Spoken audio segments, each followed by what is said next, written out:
பெற்றுக்கொள்வீர்கள். ஹல்லேலூயா. இந்த வாக்குத்தத்தத்தை ஆண்டவர் டிசம்பர் மாதம் பாதியிலே ஆண்டவர் கொடுத்தார்.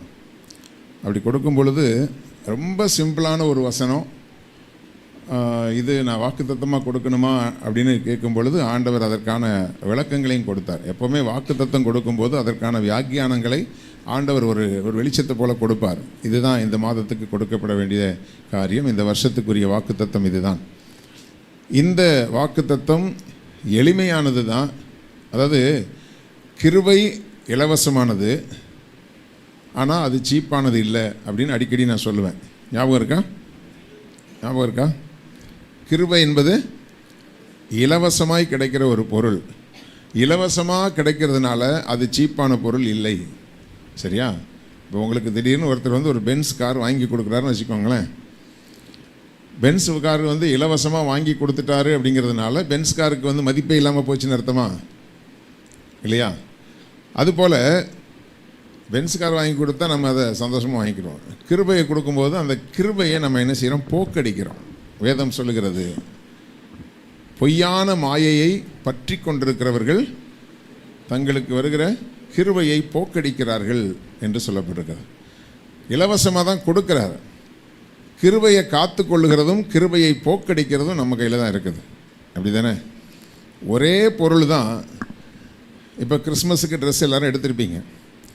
கிறிஸ்மஸுக்கு எடுத்த ட்ரெஸ்ஸை ஈஸ்டருக்குள்ளேயே கிழிக்கிற ஆட்கள் இருக்காங்க. அப்படி தானே? ஈஸ்டர் எந்த மாதம் வரும்? ஏப்ரல் மாதம் வரும். ஜனவரி, பிப்ரவரி, மார்ச், ஏப்ரலில் அதை பழசாக்கி கிழிக்கிற ஆளும் இருக்காங்க. இப்போ நாங்களாம் போட்டிருக்க ட்ரெஸ்ஸு 10 வருஷம் ஆச்சா 8 வருஷம் ஆச்சா எனக்கே தெரியாது. ஹல்லேலூயா. ஆமாம். எப்போவுமே பொருட்களை நம்ம பாதுகாப்பாக வைக்கணும். இப்போ எங்கள் வீட்டில் கூட எனக்கு இந்த இடுப்பு வலி வந்ததுக்கப்புறம் ஒரு வாட்டர் ஹீட்டர் ஒன்று வாங்கி வச்சுருக்கிறேன். அதை ஒவ்வொரு நாளும் எடுத்து பாத்ரூமில் வச்சு ஹீட் பண்ணிவிட்டு அதை சூடு பண்ணி எடுத்து குளித்து முடித்ததுக்கு உடனே எடுத்து வெளியே கொண்டு ஒரு துணியை வச்சு அழகாக துடைச்சிட்டு அதோடைய கவருக்குள்ளே வச்சு தூக்கி நான் பறன் மேலே வச்சுருவேன். அது ஒவ்வொரு நாளுமே அதை சளைக்காமல் நான் செய்வேன். அதனால் அது வாங்கினதுலேருந்து இன்றைக்கு வரைக்கும் அது புதுசாகவே இருக்குது. சரியா? அதாவது ஜாக்கிரதை உள்ளவனுடைய பொருள் அருமையானது. எந்த பொருளையும் பயன்படுத்திட்டு அதை அதுக்குரிய இடத்துல நீங்கள் எடுத்து அதே மாதிரி வைக்கணும். அப்படி ஈரத்தோடத்துக்கு சொருணிங்கன்னா அது காப்பர், அது பூத்து போயிடும். சில பேர் கூட சொன்னாங்க, நீங்கள் பாத்ரூம்லேயே வைக்கலாமே பாஸ்டர். பாத்ரூமுக்குள்ளே ஒரு ஈரமான ஒரு காற்று உள்ளே இருக்கும், ஒரு புழுக்கம் இருக்கும். அது என்ன செய்யணும்? அந்த காப்பருக்கு மேலே இருக்கக்கூடிய சில்வர் கோட்டிங்கை பேத்துரும். புரியுதா? அது பேர்ந்ததுக்கப்புறம் அது கலர் வேறு மாதிரி இருக்கும். அதுக்கப்புறம் அதை யூஸ் பண்ணுறதுக்கு நமக்கே இஷ்டம் இருக்காது. எனக்கெல்லாம் பொருள் ஒரு மாதிரி ஆயிடுச்சுன்னா அதுக்கப்புறம் அதை யூஸ் பண்ணுறதுக்கு மனசு வராது. அதனால் கர்த்தருடைய பிள்ளைகளே, ஒரு பொருளை நம்ம ஜாக்கிரதையாக பார்க்கணும். அதாவது ஒருத்தன் வச்சிருக்கிற வண்டியை பார்த்த உடனேயே அவனுடைய டிசிப்ளின், அவனுடைய ஒழுக்கம் எப்படி இருக்குங்கிறத சொல்லிடலாமா? சரியா? ஆமாம். அதுலேயும் இன்னும் கேவலமாக சொல்லுவார் பிஷப் தாமஸ் ஜெய்சன் ஐயா. அவர் 10 வருஷம் வண்டியெல்லாம் வச்சுருப்பார். 10 வருஷத்துக்கு முன்னாடி புது வண்டி தான் வாங்குவார். வாங்கினா 10 வருஷம் 12 வருஷம் கூட வச்சுருப்பார். ஆனால் அந்த வண்டி எப்போ பார்த்தாலும் புதுசாக தான் இருக்கும். புரியுதா?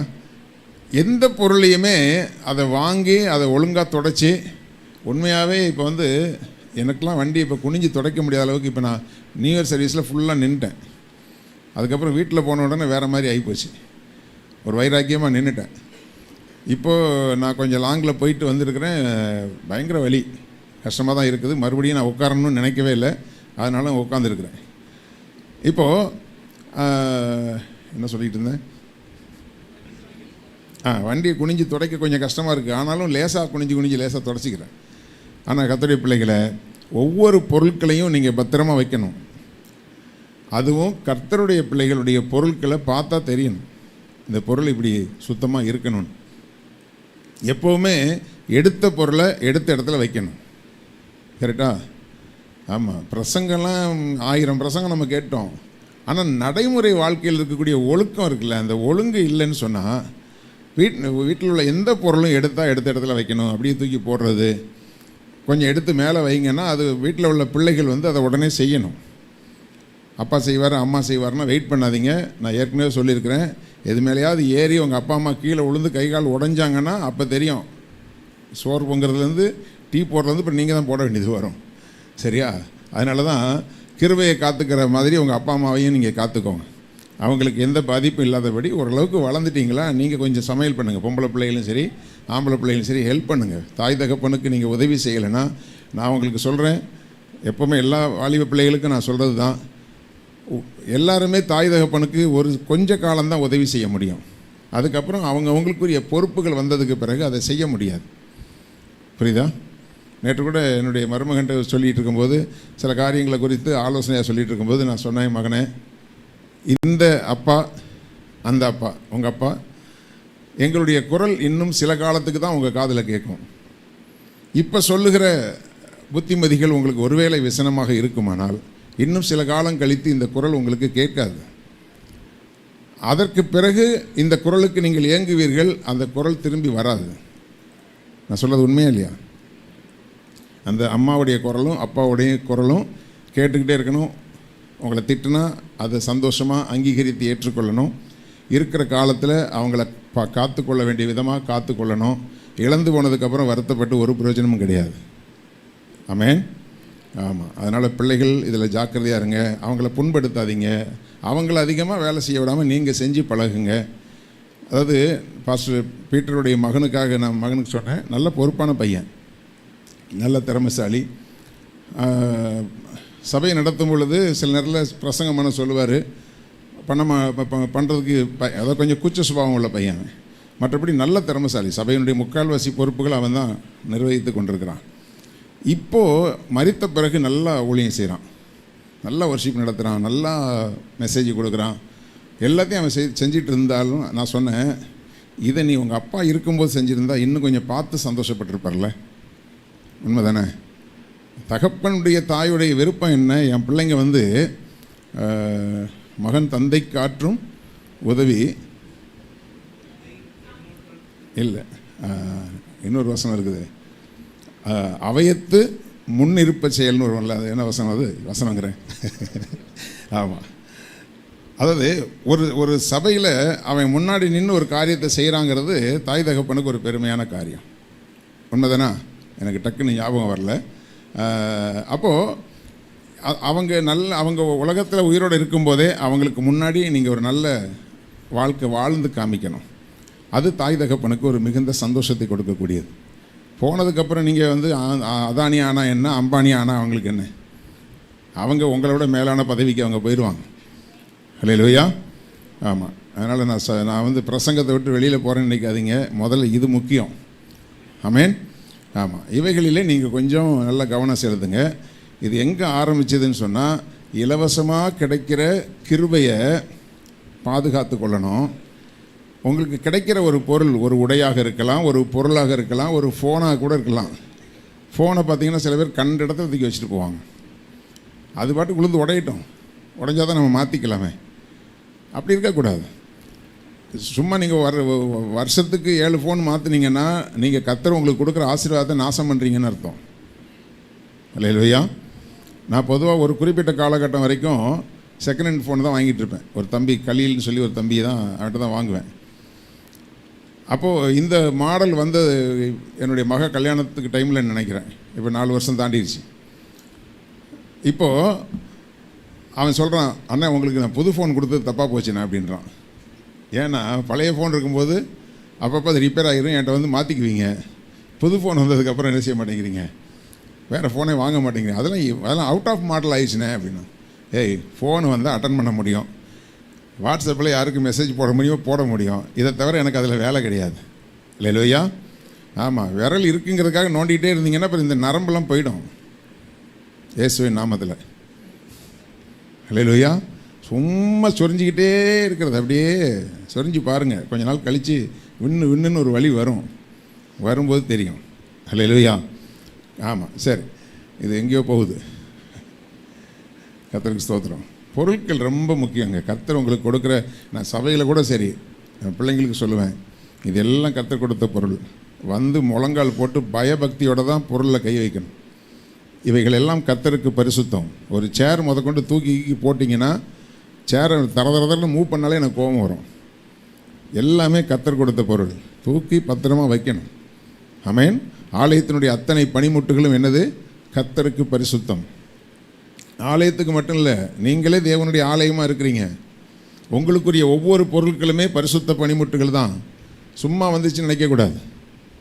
அன்றைக்கி ஒரு சின்ன பையன், அவனுக்கு அவ்வளோ விவரம் தெரியாது, அவன்கிட்ட சொன்னேன், ஏன்டா இப்படி உங்கள் அப்பா காசை வேஸ்ட் பண்ணுறேன்னு. ஐயோ, நான் காசை வேஸ்ட் பண்ண மாட்டேன், எங்கள் அப்பாவுக்கு போய் கார்டு தேய்ப்பார், காசு வந்துடும். எப்படி? கார்டை தேய்ச்சா காசு வந்துடும் அவன் நினைக்கிறான். அவனுக்கு அவ்வளோதான் விவரம், சின்ன பையன் தான். ஆனால் அதுக்கு பிறகு எவ்வளோ கட்டணுன்ட்டு அவனுக்கு தெரியாது. அப்போது நம்ம அப்படி யோசிக்கிறவர்களாக நம்ம இருக்கக்கூடாது. கர்த்தருடைய பிள்ளைகளே, உங்களுக்கு நல்லா தெரிஞ்சிருக்கணும், எனக்கு வரக்கூடிய ஒரு 50 ரூபா 100 ரூபா காசு கூட கர்த்தர் எனக்கு கொடுத்தது. ஹல்லேலூயா. அது ஒன்றும் உங்களுக்கு பிரயோஜனமாக இருக்கணும், இல்லைன்னா அடுத்தவங்களுக்கு அதை பிரயோஜனப்படுத்தணும். வேஸ்ட் பண்ணக்கூடாது. எந்த ஒரு காரியத்தையும் வேஸ்ட் பண்ணாதீங்க. சரி, இப்போ இதிலே இவ்வளோ நேரம் போயிடுச்சு.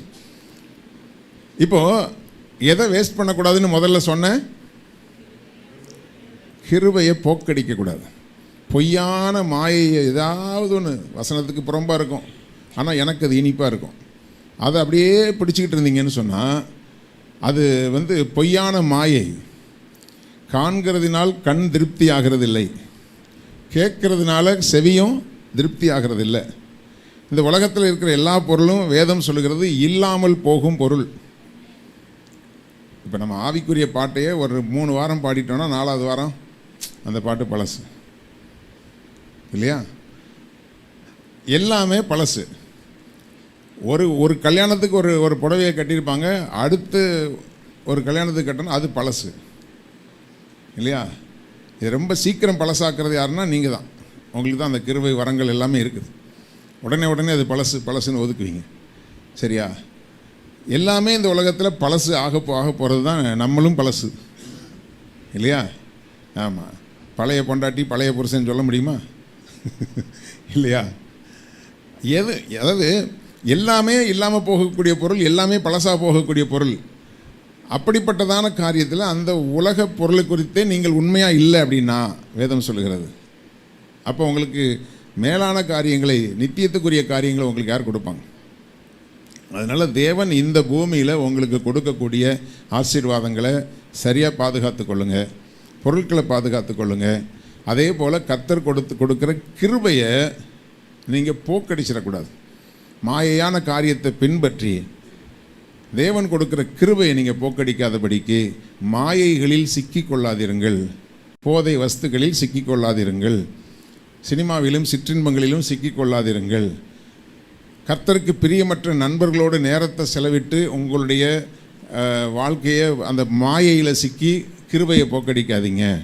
தவறான வார்த்தைகளை பேசக்கூடிய நண்பர்களை விட்டு விலகி இருங்க. புரியுதா? ஊர் புரணி பேசுகிற ஒரு குரூப் இருக்கும், அடுத்தவங்களை கெடுத்து பேசுகிறக்கு ஒரு குரூப் இருக்கும். அந்த குரூப்போடு சேர்ந்து கர்த்தர் உங்களுக்கு கொடுக்குற கிருபையை போக்கடிக்காதீங்க. ஹல்லேலூயா. தேவையில்லாத உலக பிரகாரமான கதை புஸ்தகங்களை படித்து, நாவல்களை படித்து, ஒரு காலத்தில் ரட்சிக்கப்படுறதுக்கு முன்னாடி நான் நிறைய நாவல்ஸ் படிப்பேன்.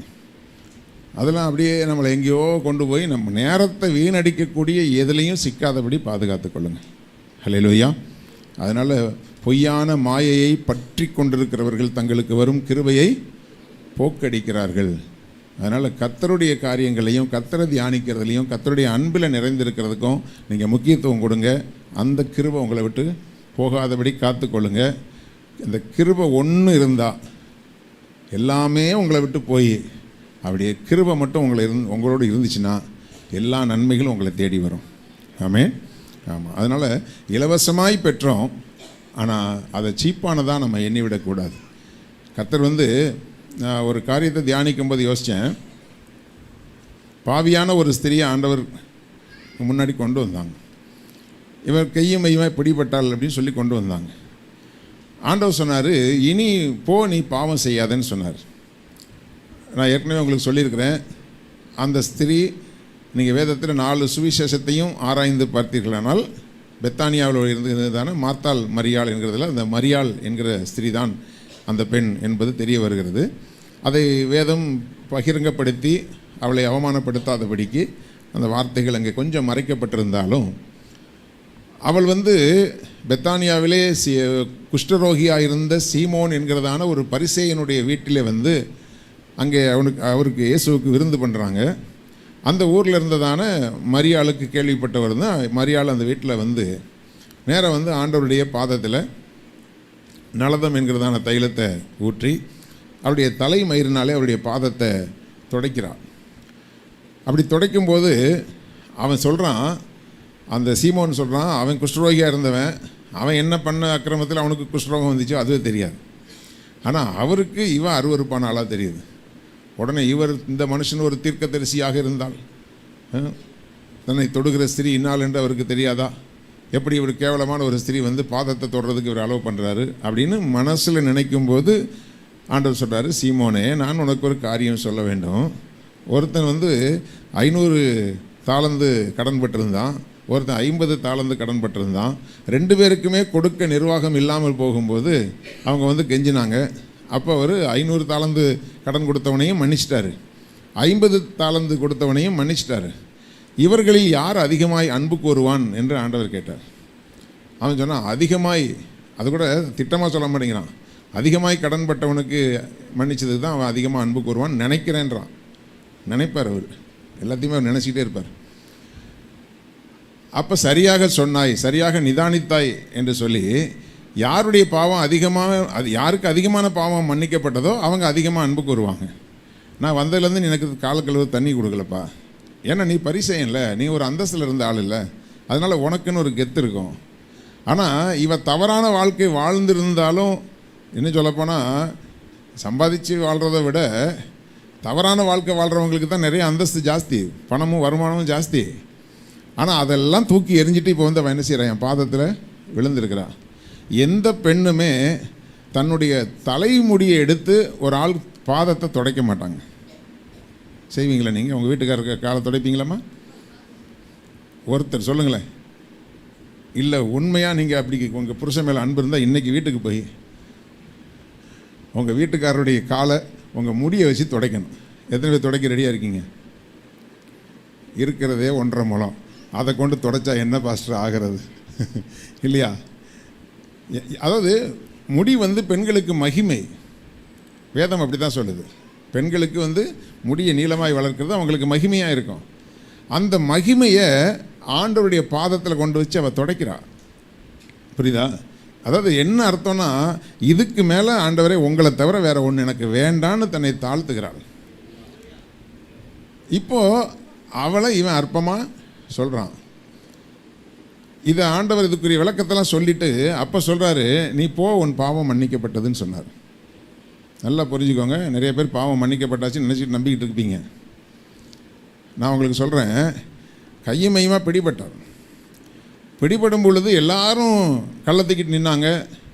ஆண்டவர் பேசின வார்த்தையை வச்சு எல்லாம் கல்லை கீழே போட்டு போயிட்டாங்க.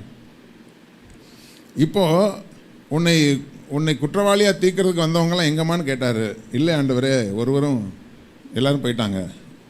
அப்போ உன்னை குற்றவாளியாக தீர்க்கிறதுக்கு ஒருவராகிலும் இல்லையான்னு கேட்டார். இல்லை ஆண்டவரே, நானும் உன்னை குற்றவாளியாக தீர்க்கிறதில்லை அப்படின்னு சொல்லிட்டு போ, இனி பாவம் செய்யாதன்னு சொன்னார். உன் பாவம் மன்னிக்கப்பட்டதுன்னு சொன்னாரா? சொல்ல. இப்போது அதுக்கு பிறகு அவளுக்கு ஒரு ஆப்ஷன் கொடுக்குறாரு. இப்போ உன்னை நான் மன்னிச்சு விட்டேன், மன்னிச்சு விட்டதுக்கு அப்புறம் திரும்பவும் என் பாதத்துக்கு நீ வரியாங்கிறத ஆண்டவர் வெயிட் பண்ணார். சில பேருக்கு பாவம் மன்னிக்கப்பட்டால் போதும், வியாதி சரியான போதும், பிரச்சனை சால்வ் ஆனால் போதும், அத்தோடு ஓடிடுறது. எனக்கு கூட இயேசுநாதரை பிடிக்கும். என்ன, இயேசுநாதர் உங்களை பொண்ணு பார்க்கவா வந்தார், எனக்கு அவரை பிடிக்கும்னு சொல்கிறதுக்கு உனக்கு பிடிக்கிறதெல்லாம் முக்கியம் இல்லை, அவருக்கு உன்னை பிடிக்கணும். ஆமென். அவருக்கு உன்னை பிடிக்கிற மாதிரி ஒரு வாழ்க்கை வாழணும். அவருக்கு எது பிடிக்கும்னா, ஆண்டவர் உனக்கு ஒரு அற்புதத்தை செய்திருக்க அவரை மறுபடியும் தேடி அவருடைய பாதத்தில் நீ சரணடைந்திருந்தால் மட்டும்தான் உன் பாவம் மன்னிக்கப்பட்டிருக்கும். ஆமென். நான் தான் யோசித்து பார்த்தேன், ஏன் அப்போவே ஒரு பாவம் மன்னிச்சிட்டோமா? ஏன்னா இவ்வளோ மனஸ்தாபப்பட்டு கண்ணீரோடு அழுதுட்டுருக்கிறியே, இப்போவே உன் பாவத்தை மன்னிச்சிட்டேன்னு சொல்லலை. அவள் மறுபடியும் இயேசுவின் பாதத்தில் உச்சக்கட்டமாக ஒரு பெண் தன்னுடைய தலைமயிருக்கு கொடுக்கக்கூடிய அந்த மகிமையை கூட அவருடைய பாதத்துக்கு கீழே தாழ்த்தினபடினாலே ஆண்டவர் சொன்னார், நீ போ, உன் பாவம் மன்னிக்கப்பட்டது. இவனுங்க என்னத்தையாவது பேசிட்டு கிடப்பானுங்க, இவனுங்க பேசுகிறதெல்லாம் நீ கணக்கில் எடுத்துக்காத. உன்னுடைய கிரியைகளை நான் அறிந்திருக்கிறேன், உன்னுடைய தாழ்மையை நான் அறிஞ்சிருக்கிறேன், உன்னுடைய அர்ப்பணிப்பை நான் அறிஞ்சிருக்கிறேன். அதுக்கு பிறகு ஆண்டவர் பெத்தானியாவுக்கு எப்போ போனாலும் அவங்க வீட்டில் தான் தங்குவார். அவங்க கூப்பிட வேண்டிய அவசியமே இல்லை. அந்த உரிமையை ஆண்டவரை எடுத்துக்கொண்டார். அல்லேலூயா. அந்த உரிமையை கொடுக்கக்கூடிய அளவுக்கு தன்னுடைய வாழ்க்கையை மாற்றி, தனக்கு இருந்த மேன்மைகளை எல்லாம் தாழ்த்தி, வீட்டுக்கு விருந்துக்கு போனால் கூட அப்படியே ஆண்டோட முகத்தை பார்த்துக்கிட்டு அவருடைய பாதத்திலே உட்காந்துருந்தா. எவ்வளவு அன்பு பாருங்கள். அல்லேலூயா. நமக்கு ஆண்டோடைய பாதத்தில் உட்கார்றதுக்கு நமக்கு என்ன டைம் இல்லை பாஸ்டர். நம்ம சொல்கிற ஒரே வார்த்தை என்னது? டைம் இல்லை பாஸ்டர். உங்களுக்கு அதிகமாக ஆண்டவர் மன்னிச்சிருக்கிறாருங்கிறத நீங்கள் நம்புனீங்கன்னு சொன்னால் அவர் பாதத்தில் அவரையே தியானித்து உட்காந்துருக்கணும். மரியாள் மார்த்தாள் கிடந்து தடால் புடால்னு உள்ள பாத்திரம் உருளுது. அவள் பாட்டுக்கு போய் உட்காந்துருக்கா. அவருக்கு கூட அறிவில்லை. ஒரு வார்த்தை சொல்ல வேண்டாமா? அவங்க அக்காவா தங்கச்சியான்னு தெரில, அது சொல்லப்படலை. நான் நினைக்கிறேன் மரியாள் தான் அக்காவாக இருந்திருப்பான்னு நினைக்கிறேன். ஏன்னா அதில் சில காரியங்கள் நான் ட்ராக்கை விட்டு வெளியில் போனாலும் கர்த்தருடைய தியானத்தில் கொடுத்த ஒரு காரியம், 2 பெண்கள் ஒரு பையன்.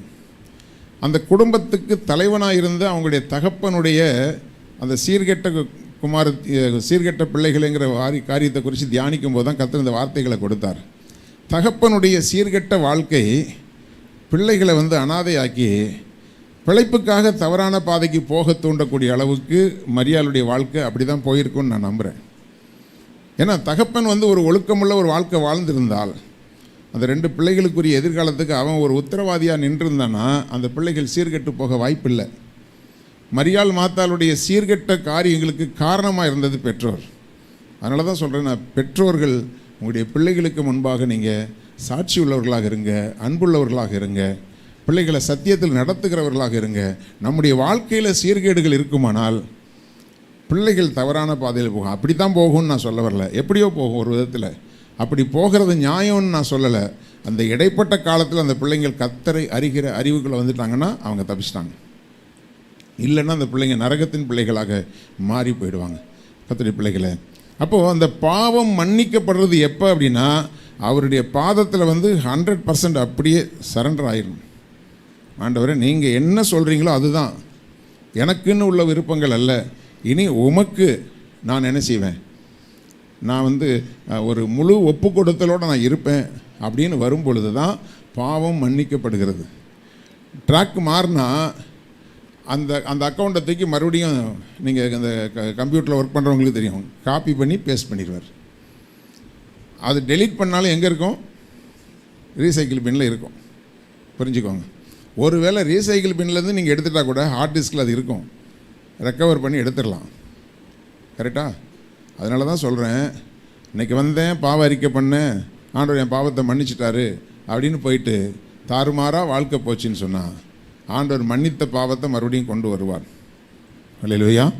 அதனால் முக்கியமாக பெற்றோர், பிள்ளைகளை பெற்ற பெற்றோர், பிள்ளைகள் உங்களுடைய பிள்ளைகள் தேவ பக்தியுள்ள சந்ததியாக வளரணும்னு சொன்னால் உங்களுடைய வாழ்க்கையில் நீங்கள் ஜாக்கிரதையாக உங்களுடைய பேச்சு, உங்களுடைய வார்த்தை, உங்களுடைய நடவடிக்கைகள், கணவன் மனைவி சண்டை போட்டால் கூட சரி, பிள்ளைகளுடைய மனநிலை பயங்கரமாக பாதிக்கும். நல்லா புரிந்து கொள்ளுங்கள். ஒன்றும் இல்லை, நேற்று என்னுடைய மருமகன் சகல எல்லாம் உட்காந்து பேசிகிட்டு இருந்தோம். ஊழியத்தை குறித்த சீரியஸான ஒரு மேட்டரை பேசிகிட்டு இருந்தோம். என் பேத்திக்கு யாராவது கொஞ்சம் சீரியஸாக பேசிக்கிட்டு இருந்தாங்கன்னா சண்டை போடுறாங்கன்னு அவளாவே யோசிக்குவா. உடனே ஓடி மூஞ்சை பார்த்து ஒரு சிரிப்பா. அவன் என்னென்னா ஏதோ ஒரு காரியத்தை முக்கியமாக பேசிகிட்டு இருக்கிறோம், ஆனால் சண்டை போடலை. ஆனால் அவள் என்ன யோசிக்கிறான்னா எதையோ சீரியஸாக பேசுகிறாங்க, இவங்களுக்குள்ள ஏதோ சண்டை வந்துச்சு போல இருக்குது அப்படின்னு ஓடி முகத்தை பார்த்து சிரித்து நம்மளுடைய மைண்டை டைவெர்ட் பண்ண ட்ரை பண்ணுறான். ஏன்னா பிள்ளைங்களுடைய மனநிலை அவ்வளோ பாதிக்கப்படுது. சாதாரணமாக சீரியஸாக பேசுகிறது கூட சரி, அதை விட்டு நீங்கள் அப்பாவும் அம்மாவும் உட்காந்து பிள்ளைகளுக்கு முன்னால் சண்டை போட்டுட்டு இருந்தீங்க, பிள்ளைகளுடைய மனநிலை பாதிக்கப்படும். புரியுதா? ஏதாவது உங்களுக்குள்ள கருத்து வேறுபாடு இருந்தால் தனிப்பட்ட முறையில் சைலண்ட்டாக பேசி அதை சாதாரணமாக தீர்த்துக்கோங்க. ஒருத்தருக்கு ஒருத்தர் அன்பால் நீங்கள் டீல் பண்ணிங்கன்னா யாருக்குள்ளேயுமே பிரச்சனை வராது. அப்படி தானே?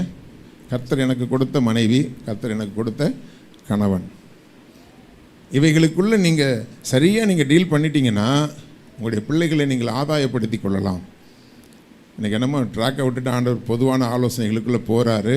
ஆனால் இது உண்மையா இல்லையான்னு சொல்லுங்கள். ஆமாம். ஏன்னா பிள்ளைகளுடைய மனநிலை பாதிக்கிற மாதிரி உடனே கோபம் வந்துச்சு, அதனால் அவளை இவளை நான் பேசினேன், இவனைன்னு பேசினேன். இதெல்லாம் வார்த்தைகளில் ரொம்ப ஜாக்கிரதையாக இருக்கணும். எங்கள் வீட்டில்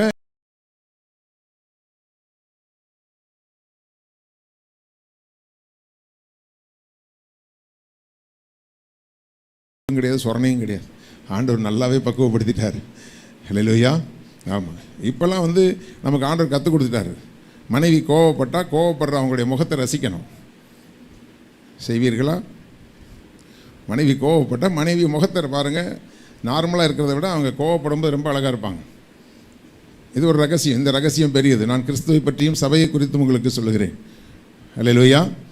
அதே மாதிரி மனைவிமாரே, உங்களுடைய கணவன் கோவப்பட்டால் கொஞ்சம் ரசித்து பாருங்கள். உங்கள் கணவன் நார்மலை விட இன்னும் அழகாக இருப்பார். அப்படி ரசித்து பார்த்து 2 வார்த்தை புகழ்ச்சியாக பேசி சமாதானம் பண்ணுகிறவர்கள் பாக்கியவான்கள், அவர்கள் தேவனுடைய புத்திரர் எனப்படுவார்கள். சமாதானம் பண்ண விரும்பாதவர்கள் அபாக்கியவான்கள், அவர்கள் பேய்களுடைய பிள்ளைகள் எனப்படுவார்கள். வசனத்தை எப்போவுமே அப்படி கொஞ்சம் மாற்றி போட்டால் பயம் வந்துடும். அதனால் நான் எப்போவுமே வசனத்தை கொஞ்சம் மாற்றி போட்டு பார்ப்பேன். சமாதானம் பண்ணால் தேவனுடைய பிள்ளைகள், சமாதானம் பண்ணலைன்னா, நான் சொல்ல கரெக்டு தானே பிரதர்? தப்பா? ஆமாம். சமாதானத்தை விரும்புங்க, சமாதானத்தை பகைக்காதீங்க. சமாதானம் யாருடையது? அவர் நாமம் அதிசயமானவர்.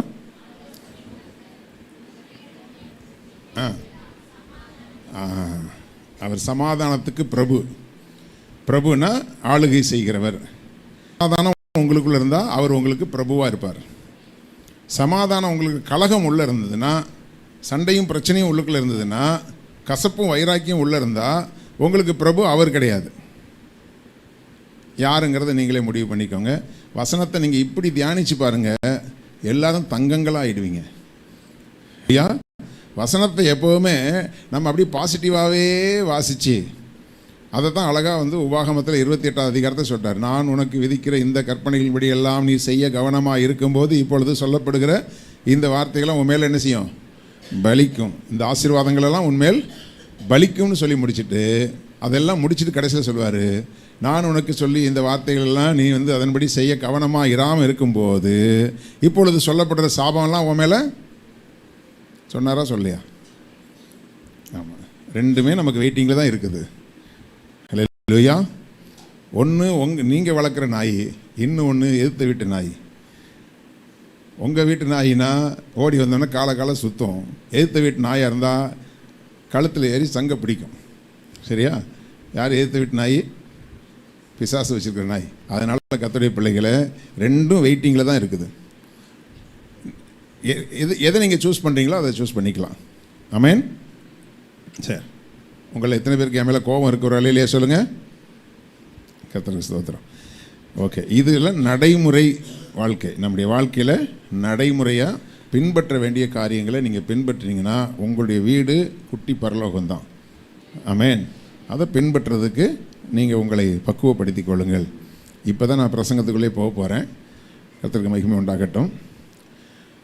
இதுவரைக்கும் நீங்கள் என் நாமத்தினாலே ஒன்றும் கேட்கவில்லை, கேளுங்கள் அப்பொழுது உங்கள் சந்தோஷம் நிறைவாக இருக்கும்படி பெற்றுக்கொள்ளுவீர்கள் என்று சொல்லும்போது, இதுவரைக்கும் என் நாமத்தினாலே என்றால் ஒரு ஜெபத்தை முறைப்படி முடிக்கிறது எப்போன்னா, நம்ம தனிப்பட்ட முறையில் ஜெபத்துக்குன்னு நேரம் ஒதுக்கி உட்காரும்போது மட்டும்தான், ஜெபத்துக்காக நேரத்தை ஒதுக்கும் போது மட்டும்தான் இயேசுவின் நாமத்தில் ஜெபிக்கிறோம் பிதாவே என்று சொல்லி நம்ம முடிப்போம். அப்போது என் நாமத்தினாலே நீங்கள் ஒன்றும் கேட்கலன்னா என்கிட்டயே கேட்டுட்டு இருக்கிறீங்க.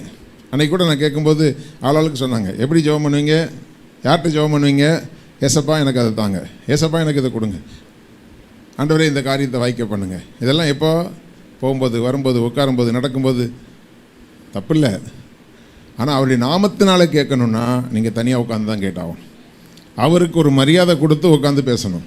ஆமென். இப்போது ஒரு ஆஃபீஸில் உங்களுக்கு ஒரு சீஃப் ஒருத்தர் இருப்பார். அவர் உங்ககிட்ட பேசும்போது பார்த்தீங்கன்னா என்ன மிஸ்டர் எப்படி இருக்கீங்களா, இது பண்ணிங்களா, அது பண்ணிட்டீங்களா, அது பண்ணிட்டீங்களா அப்படின்னு அவர் இப்படி போய்கிட்டே இருப்பார். ஓகே சார், எஸ் சார், ஆமாம் சார் அப்படின்னு சொல்லிவிட்டு பின்னாடி போவாங்க. யார்? அவர்கிட்ட வேலை செய்கிறவங்க. ஆனால் அவர்கிட்ட போய் ஒரு விஷயத்தை நம்ம கேட்கணுன்னா நம்ம என்ன செய்யணும்? போய் அவருக்கு முன்னால் நின்று பணிவாக நின்று, சார் இது மாதிரி சார், என்னென்ன விஷயம் சார், இப்படி சார் அப்படின்னு அவங்களுக்கு ஒரு காரியத்தை குறித்து கணக்கு ஒப்புவிக்கும் போது தாழ்மையோடு போய் அவங்க ஸ்தானத்துக்கு நாம் போய் தான் நம்ம என்ன செய்வோம்?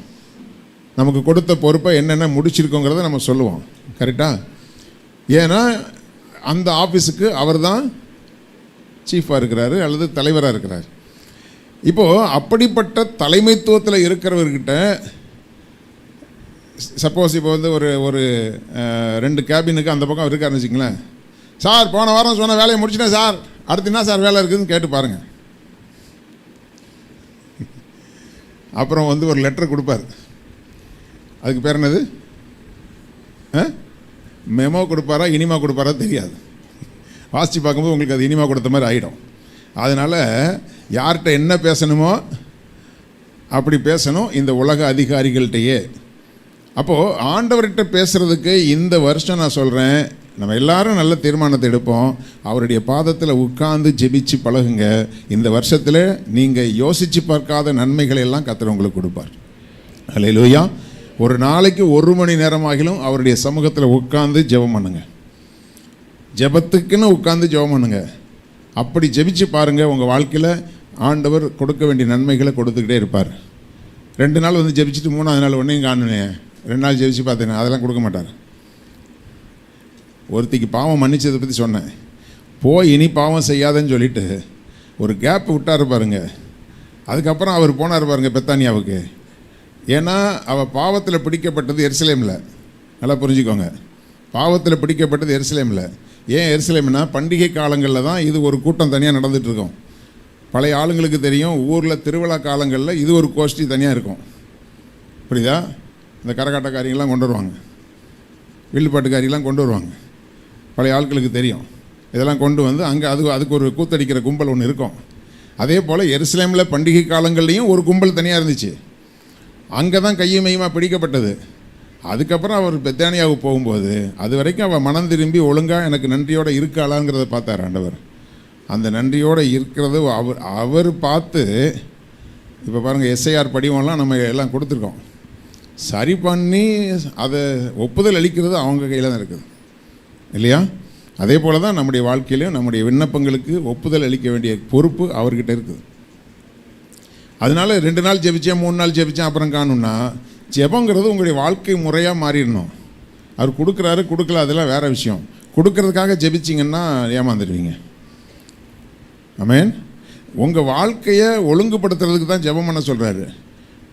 நீங்கள் அந்த ஒழுங்குக்குள்ளே வந்துட்டீங்கன்னா கர்த்தர் உங்களுக்கு அந்தந்த காலத்துக்குரிய நன்மைகளை கர்த்தர் கொடுத்துருவார். ஆமென். என்ன மந்தமாக பார்க்குறீங்க? ஹல்லேலூயா.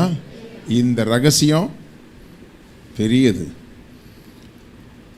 அதாவது நாகமான்கிட்ட அம்மா ஃபேனை போடணுமா, ஆஃப் பண்ணணுமா, மற்றவங்க திட்டுவாங்க. சரி, நடுக்கத்தோட கவனிங்க. பயத்துடனே கர்த்தரை சேவியுங்கள். Fan of பண்ணணுமாம்மா? நடுக்கத்துடனே களி கூறுங்கள். சரி. ஏன்னா ஒருத்தருக்கு பிடிக்கும் ஒருத்தருக்கு பிடிக்காது. எனக்கு கல்யாணம் ஆன புதுசில் என் பொண்டாட்டிக்கு ஃபேன் போட்டால் பிடிக்காது குளிர்காலத்தில். எனக்கு ஃபேன் இல்லாமல் வாழ்க்கையே இல்லைன்னு நினைப்பேன். இது எனக்கு மட்டும்தான் அப்படின்னு பார்த்தா இந்தியாவில் உள்ள அத்தனை புருஷன் பொண்டாட்டிக்கு இந்த பிரச்சனை இருக்குது. ஒன்று ஆம்பளைக்கு ஆக மாட்டேங்குது, இல்லைன்னா பொம்பளைக்கு ஆக மாட்டேங்குது. ஆண்டவர் அப்படி தான் மேட்ச் பண்ணுறார். அல்லேலூயா. வேறு மாதிரியான ஒரு டைப் உள்ள ஆட்களை தான் மேட்ச் பண்ணுறார். அதனால் இங்கேயும் சபைக்குள்ளேயும் அப்படி தான், ஒரு ஆளுக்கு பிடிக்குது ஒரு ஆளுக்கு பிடிக்கல. ஃபேன் ஆஃப் பண்ணுறதா போடுறதான்னு கேட்டால் பாதி இப்படி கை தூக்கும் பாதி அப்படி கை தூக்கும். ஆனாலும் சகித்து கொள்ளுங்கள். சரி. அப்போது ஜெபம் என்பது ஒழுங்குமுறை, நம்முடைய வாழ்க்கைக்கு தேவன் கொடுத்துருக்கிற ஒரு டிசிப்ளின். ஜெபம் என்பது ஒரு காரியத்தை புரிந்து கொள்ளுங்கள். எதுக்கு ஜெபம்னு ஒன்று வச்சுருக்கார். நேற்று கூட ஒரு நடிகர் ஒருத்தர் கடவுள்கிட்ட கேட்டால் தான் கொடுப்பாரா, அவர் நல்லவராக இருந்தால் கொடுக்கணுமே அப்படின்னு அவருக்கு கிடைச்ச ஞானத்தில் அவர் சொல்கிறார். ஜெபங்கிறது கேட்குறதுக்கும் கொடுக்கறதுக்காக கிடையாது, அவரோடு நீங்கள் உறவு வைத்திருப்பதற்காகத்தான். புரியுதா உங்களுக்கு? இப்போ உங்கள் அப்பா உங்களுக்கு எல்லாத்தையும் கரெக்டாக செஞ்சிடுவார். ஆனால் நீங்கள் உங்கள் அப்பா கூட பேசவே மாட்டீங்க. அப்படின்னா எப்படி இருக்கும்? அவர் பெத்தார்ல கொடுக்க வேண்டியதானே. ஆனால் அவரோட உட்காந்து பேசுகிறதுக்கு டைம் எடுத்தோமா? கிடையாது. சில பேருக்கு சில பேர் சொல்லுவாங்க, என் ஒய்ஃபுக்கு நான் எல்லாத்தையும் வாங்கி போட்டுறேன் பாஸ்டர், ஆனால் அவளுக்கு திமிரு ஜாஸ்தியாக இருக்குது பாஸ்டர். சரி, என்ன உட்காந்து பேசுனியா? பாஸ்டர், அவளுக்கு நான் என்ன குறை வச்சேன்? எல்லாத்தையும் வாங்கி போட்டேன். எல்லாத்தையும் வாங்கி போட்டால் அவள் சரியாக இருக்கணும்னா அப்புறம் வேறு எவனாவது வாங்கி போட்டான்னா பிரச்சனை ஆயிடும். நான் கோபமாக சொல்கிறேன். நான் உங்களுக்கு வாங்கி போடுறது யார் வேணாலும் வாங்கி போடலாம். உட்காந்து பேசணும், முதல்ல அன்பு காட்டணும். அன்பு இல்லைன்னா குடும்ப வாழ்க்கை அதுக்கு பேர் நரகம். ஆமென். ஆமாம், உட்காந்து பேசணும். குடும்பம்னா உட்காந்து பேசணும், அதுக்கு நேரத்தை ஒதுக்கணும். சும்மா வாங்கி போட்டேன்னா எதுனா மளிகை கடைக்கு சரக்கு வாங்கி போடுற மாதிரியா? அதெல்லாம் வேறு விஷயம். கணவன் மனைவிங்கிறது அன்பு கலந்த ஒரு விஷயம். அதுபோல் அப்பா பிள்ளைகள்னா உறவு, கிறிஸ்தவ வாழ்க்கை உறவு. அவரோடு பேசுகிறதுக்கு நீங்கள் நேரத்தை ஒதுக்கி அவரோடு பேசினா அவர் உங்களுக்கு என்ன வேணுங்கிறத நீங்கள் லிஸ்ட்டு போட வேண்டியதில்லை, அவர் ஏற்கனவே லிஸ்ட்டு போட்டு வச்சுருப்பார். என் வாழ்க்கையில் நான் அனுபவிக்கிறத நான் சொல்கிறேன். எனக்கு எப்பப்போ என்னென்ன வேணுமோ அப்பப்போ அந்தந்த நேரத்துக்கு அவர் கொடுத்துக்கிட்டே இருக்கிறார். ஹல்லேலூயா. அதான் அடிக்கடி சொல்கிறேன், அவர் காலை நீங்கள் பிடிச்சிங்கன்னா எந்த மனுஷன் காலையும் நீங்கள் பிடிக்க வேண்டிய அவசியம் இல்லை. ஹல்லேலூயா. ஆமாம், மனுஷன் காலை பிடிக்க போயிட்டீங்கன்னா நீங்கள் ஆண்டவர் காலை பிடிக்க டைம் இருக்காது. புரியுதா? இந்த ஒரு சிம்பிளான ஒரு லாஜிக்கை நீங்கள் புரிஞ்சுக்கிட்டீங்கன்னா, இப்போ நான் டிவி மெக்கானிக்காக இருந்திருக்கிறேன். டேப் ரெக்கார்டர்கள் அப்போல்லாம் கேசட் ரெக்கார்டர் இருக்கும். அதில் அந்த மெக்கானிசத்தை பிரிக்கணும்னு சொன்னால் சின்ன சின்ன லாக் கொடுத்துருப்பாங்க, சின்ன லாக்கு. அது ஒரு ஒரு ஒரு சின்ன அலைனர், ஒரு சின்ன ஸ்க்ரூ டிரைவர் இருக்கும், ரொம்ப ஊசியமாக இருக்கும். அதை வச்சு லைட்டாக அதை நிம்பி விட்டோன்னா அந்த லாக்கு ஓப்பன் ஆகிடும். அதுக்கப்புறம் அந்த மெக்கானிசத்தை பிரிக்கிறது ஈஸியாக இருக்கும். ஆனால் இந்த ஒரு சின்ன லாக்கு தானே, இதனால் என்ன ஆகிற போகுதுன்னு தூக்குனீங்கன்னா எல்லா தகடும் பிச்சுக்கிட்டு வளைஞ்சிட்டு வந்துடும். புரியுதா? சின்ன ஒரு லாக்கு தான், ஈஸியாக பிரித்து அழகாக எடுத்துடலாம். இப்போ நீங்கள் சில பழங்கள்லாம் கூட அறுக்கிறதுக்கு கட் பண்ணுறதுக்கெலாம் இப்போ நிறைய ஈஸியான மெத்தட்லாம் சொல்லி கொடுக்குறாங்க. பலாப்பழத்தை எப்படி பிரித்து எடுப்பது அப்படின்லாம் இது பண்ணுறாங்க. ஒரு குறிப்பிட்ட இடத்துல கட் பண்ணால் அதை ஈஸியாக பிரிச்சிடலாம்னு சொல்கிறாங்க. அப்போ ஈஸியாக நமக்கு கிடைக்க வேண்டிய நன்மையை நம்ம கடந்து பேய் பிக்கிற மாதிரி பிச்சுட்டு கிடப்போம். கை காலெல்லாம் அப்புறம் எல்லாத்தையும் போட்டு ஒட்டி ட்ரெஸ் எல்லாம் ஒட்டி அசிங்கப்பட்டு இருப்போம். ஆனால் அதை சரியான டெக்னிக்கை பயன்படுத்தணுன்னா எளிதாக உங்களுக்கு அந்த காரியம் கிடைக்கிறது போல் ஆண்டவரிடத்திலிருந்து ஆசீர்வாதத்தை பெறுகிறதற்கு அவருடைய சமூகத்தில் நீங்கள் பாட்டுக்கு உட்காருங்க, எந்திரிச்சு போங்க. இவைகளெல்லாம் உங்களுக்கு தேவை என்று உங்கள் பரமபிதா அறிந்திருக்கிறார். இதுதான் ரகசியம். என்னென்ன தேவைன்னு அவர் அறிஞ்சிருக்கிறார். அவருக்கு தேவை உனக்கும் அவருக்கும் உள்ள உறவு. உட்காந்து பேசுங்க, அவரை புகழ்ந்து பாடுங்க, அவரை உயர்த்தி துதிங்க, அவரை சந்தோஷப்படுத்துங்க, அவர் உங்களை சந்தோஷப்படுத்துவார். இதுதான் எளிதான ஒரு ரகசியம்னு நான் சொல்கிறேன். ஹல்லேலூயா. அதைத்தான் ஆண்டவர் சொல்கிறாரு, நீங்கள் எனக்குன்னு டைமை நீங்கள் ஒதுக்குனது இல்லைப்பா, நீங்கள் அப்படி டைம் ஒதுக்கி என்னோட உட்காந்துட்டு கேளுங்கள், அப்பொழுது உங்களுக்கு கொடுக்கப்படும்னு வசனம் தனியாக இருக்குது. ஆனால் உங்கள் சந்தோஷம் நிறைவாக இருக்கும்படி பெற்றுக்கொள்வீர்கள். பொருளை மட்டும் பெற்றுக்கொண்டீங்கன்னா சந்தோஷம் இருக்காது. சந்தோஷம் நிறைவாக இருக்கும்படி பெற்றுக்கொள்வது. 10 ரூபா கேட்டால் 10 ரூபாய்க்கு கொடுக்குறது அது யாருக்கு? அது என்ன சொல்கிறது, பிச்சைக்காரனுக்கு போடுற மாதிரி இருக்கும். 10 ரூபா கேட்ட இடத்துல 5000 ரூபாய்க்கு கையில் கொடுத்துட்டாருன்னு வச்சுக்கோங்களேன், சந்தோஷம் நிறைவாயிருமா ஆகாதா? ஹல்லேலூயா. ஆமாம், நீங்கள் ஒன்று கேட்பீங்க, உங்கள் எதிர்காலத்துக்கு தேவையான எல்லாத்தையுமே கர்த்தர் கொடுப்பார். ஹல்லேலூயா. நீங்கள் கேட்குறது ஒரு பொருள், தேவன் கொடுக்குறது ஒரு பேக்கேஜ். அதுக்குள்ளே சந்தோஷம் இருக்கும், அதில் சமாதானம் இருக்கும், அதில் வேதனை இருக்காது. உங்களுக்கு தேவையானது இருக்கும், உங்கள் பிள்ளைகளுக்கு தேவையானது இருக்கும், எல்லாம் இருக்கும். ஹல்லேலூயா. அதை தான் சொல்கிறாரு, உங்களுடைய சந்தோஷம் நிறைவாக இருக்கும்படி பெற்றுக்கொள்வீர்கள்.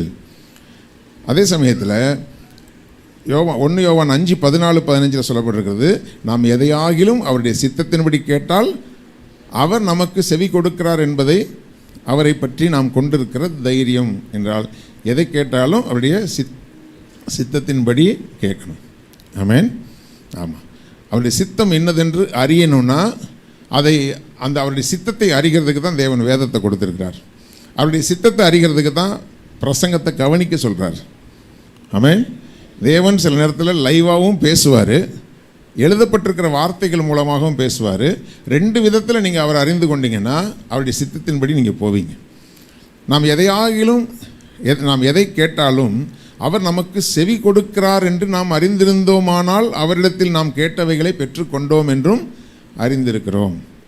ஜெபத்துக்குரிய ரகசியத்தை நான் சொல்கிறேன், எத்தனை பேர் ஷார்ப்பாக கவனிக்கிறீங்கன்னு எனக்கு தெரியாது. நாம் எதையாகிலும் கேட்டால் அவர் நமக்கு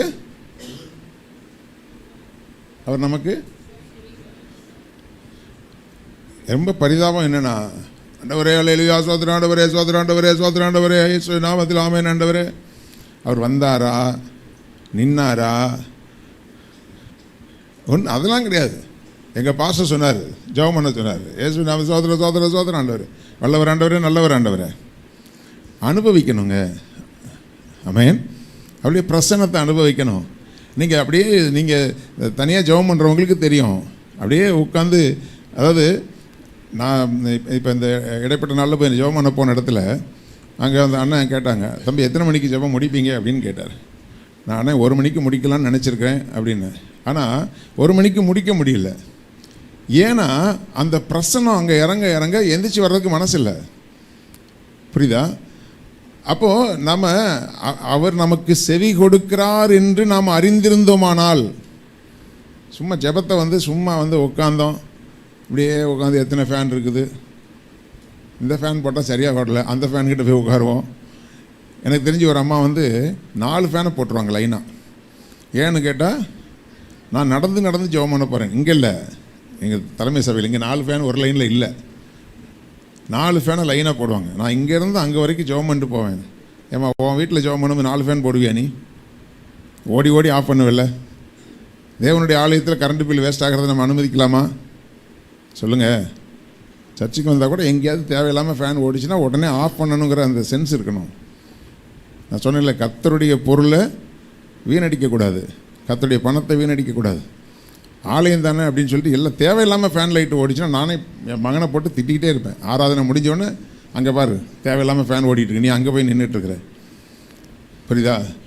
ஏன்னா நாங்கள் அப்படி தான் வளர்ந்தோங்க, அதனால தான் உங்களை திட்டுறோம் கர்த்தருடைய பிள்ளைகளை. அப்போது அப்படி அல்ல, நீங்கள் வந்தீங்களா உட்காந்தீங்களா, அதாவது ஒரு ஆராதனை நடந்துகிட்டு இருந்துச்சு, எல்லாம் பயங்கர ஆவியில் நிறைஞ்சிக்கிட்டு இருந்தாங்க. என்னமோ அந்த கீபோர்டு வாசிக்கிற தம்பிக்கு ஒரு எழுப்புதல் இருந்துச்சு, கீபோர்ட்லேருந்து கையை எடுத்துட்டாரு, கீபோர்டை ஆஃப் பண்ணிட்டார், கீபோர்டை ஆஃப் பண்ணிட்டார். ஆவி எல்லாம் பறந்துக்கிட்டு இருந்த ஆவி கடைசியில் எல்லாம் கப்புன்னு ஆஃப் ஆயிடுச்சுங்க. இது என்ன ஆவி? கொட்டடிச்சா மட்டும் வர்ற ஆவிக்கு பேர் என்னது? கொட்டாவி. சரியா? நாங்கள் ரட்சிக்கப்பட்டு வந்த காலத்தில் சபையில் கரண்ட்டு போச்சுன்னா துதி சத்தம் இன்னும் ஜாஸ்தியாகும். இல்லையா? ஆமாம். எங்கே தடை வருகிறதோ அங்கே துதியும் ஸ்தோத்திரமும் அனல் பறக்கணும். சாத்தான் எதை தடை பண்ணணும்னு நினைக்கிறானோ, அடைச்சை கரண்ட் இருந்தால் கூட இதுங்க கொஞ்சம் கம்மியாக துதிச்சுது, கரண்ட்டு போனோன்னு அதிகமாக துதிக்குது, ஏய் கரண்ட் ஆன் பண்ணுறா, அவன் தூதனுக்கு சொல்லிடுவான். இது கரண்ட்டு போனாலும் ஆராதிக்கும், காற்று இல்லைனாலும் ஆராதிக்கும், வேர்த்து பூத்து இருந்தாலும் ஆராதிக்கும். இவங்க ஆராதனையை நம்மளால் தடை செய்ய முடியாதுன்னு பிசாசுக்கு தெரியணும். அப்படி உட்காந்து நீங்கள் கான்சன்ட்ரேட் பண்ணி ஜெபிக்கும்போது தேவ பிரசன்னம் அப்படியே பனி போல இறங்கும். அந்த பிரசன்னத்துக்குள்ளே உட்காரும்போது உங்களுக்கே தெரியும் ஆண்டவர் என் ஜெபத்தை கவனிக்கிறார். ஹல்லேலூயா. நாம் எதை கேட்டாலும் அவர் நமக்கு செவி கொடுக்கிறார் என்று அறிந்திருந்தோமானால் அப்படி ஜெபம் பண்ணணும். சும்மா நான் காற்றுல சிலம்பம் பண்ணிக்கிட்டு இருக்கிறேன். நான் போனேன், சர்ச்சுக்கு போனேன், பாஸ்டர் 1 மாதமாக நான் டெய்லி போய் ஜெபம் பண்ணி பார்த்தேன், ஒன்றுமே நடக்கலை. நீ ஜெபம் பண்ண, அவர் கேட்டாரா? அவர் வந்தாரா போனாராங்கிறத முதல்ல உணரணும். எனக்கு கற்றுக் கொடுத்தவங்க, நான் ஜெபம் பண்ண உட்கார்ந்த உடனே அவருடைய சிங்காசனத்துக்கு முன்னாடி நான் முழங்கால் போட்டிருக்கிறேன். என் தேவன் அவர் ராஜாதி ராஜாவாக எனக்கு முன்னால் வீட்டில் இருக்கிறார். எனக்கு அப்படி தான் எனக்கு ஜெபத்தை கற்றுக் கொடுத்தவங்க சொன்னாங்க. நான் போய் முழங்கால் போட்டு அவருடைய அன்புக்காக நான் ஏங்கி நிற்கும்போது, ஜெபிக்கிறதுக்கு இல்லை, அவருடைய அன்புக்காக நான் ஏங்கி நிற்கும்போது அவருடைய பரலோக சிங்காசனம் எனக்கு முன்னாடி இறங்கி வருகிறது. அந்த சிங்காசனத்துக்கு முன்பாக நான் தாழ விழுந்து என் ஆண்டவரை நான் ஆராதிக்கிறேன். அவர் என் ஜெபத்தை கேட்கிறார். ஹல்லேலூயா. அந்த விசுவாசத்தோடு நீங்கள் ஜெபிச்சு பாருங்கள், உங்களால் ஜெபிக்கிறத நிறுத்த முடியாது, துதிக்கிறதை நிறுத்த முடியாது. அந்த அனுபவத்தை பெற்றுக்கொள்கிறதுக்கு கொஞ்ச காலம் டைம் எடுக்கும். அதுக்கு பிறகு பார்த்தீங்கன்னா உங்களுக்கே தெரியும், நான் முழங்கால் போட்டால் என் ஆண்டவர் வந்துடுறார். இல்லையா?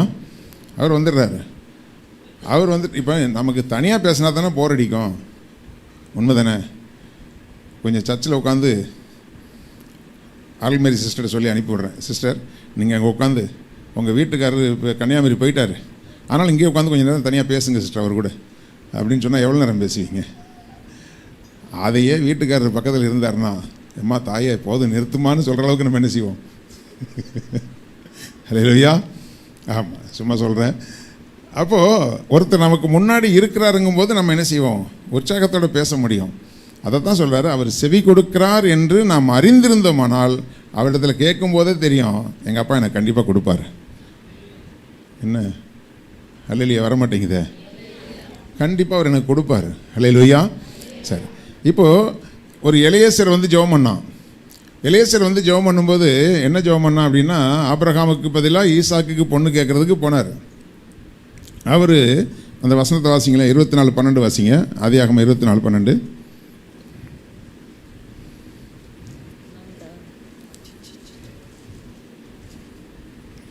என் எஜமானாகிய ஆபிரகாமுக்கு தேவனாய் இருக்கிற கர்த்தாவே, இன்றைக்கு நீர் எனக்கு காரியம் சித்திக்க பண்ணி என் எஜமானாகிய ஆபிரகாமுக்கு தயவு செய்தருளும். இதோ நான் இந்த தண்ணீர் துறவண்டையிலே நிற்கிறேன்.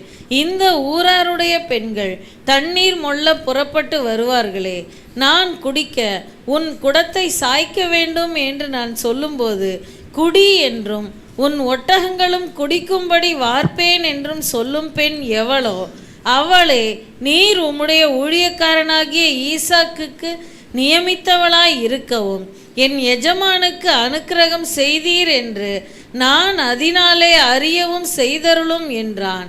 அவன் இப்படி சொல்லி முடிக்கும் முன்னே. இப்போ இந்த வசனத்தை எத்தனை பேர் வாசிக்கும் போது கேட்டீங்க? எத்தனை பேர் வசனத்தை பார்த்தீங்க? இந்த சம்பவத்தை யாராவது ஒருத்தர் எந்திரிச்சின்னு சொல்லுங்களேன். யாராவது ஒருத்தர் எந்திரிச்சின்னு இந்த சம்பவத்தை சொல்லுங்க. சொல்றீங்களாமா? யார் சொல்றீங்க? சோபா சொல்றியா? என்ன இப்படி பயப்படுறாங்க? யாராகிலும் ஒருத்தர். ஒருவனை தேடினேன். சரி, மெர்லின் சொல்றியாமா? சொல்ல மாட்டியா?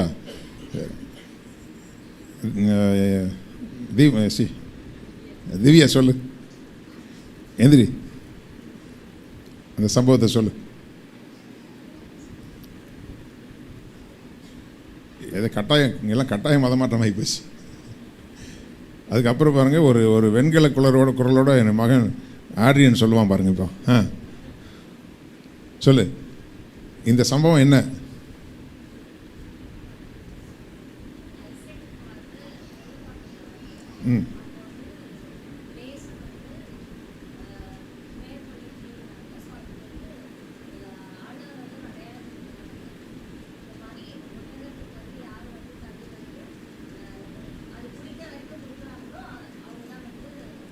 ஈசாக்குக்கு. சரி, ஓகே, உட்காந்து. ரைட், சொல்லித்தான் ஆகணும், இன்னைக்கு சொல்லித்தான் ஆகணும். என்ன கீழ்ப்படிய மாட்டேங்கிற? சரி, ஆபிரகாமுடைய மகன் ஈசாக்கு.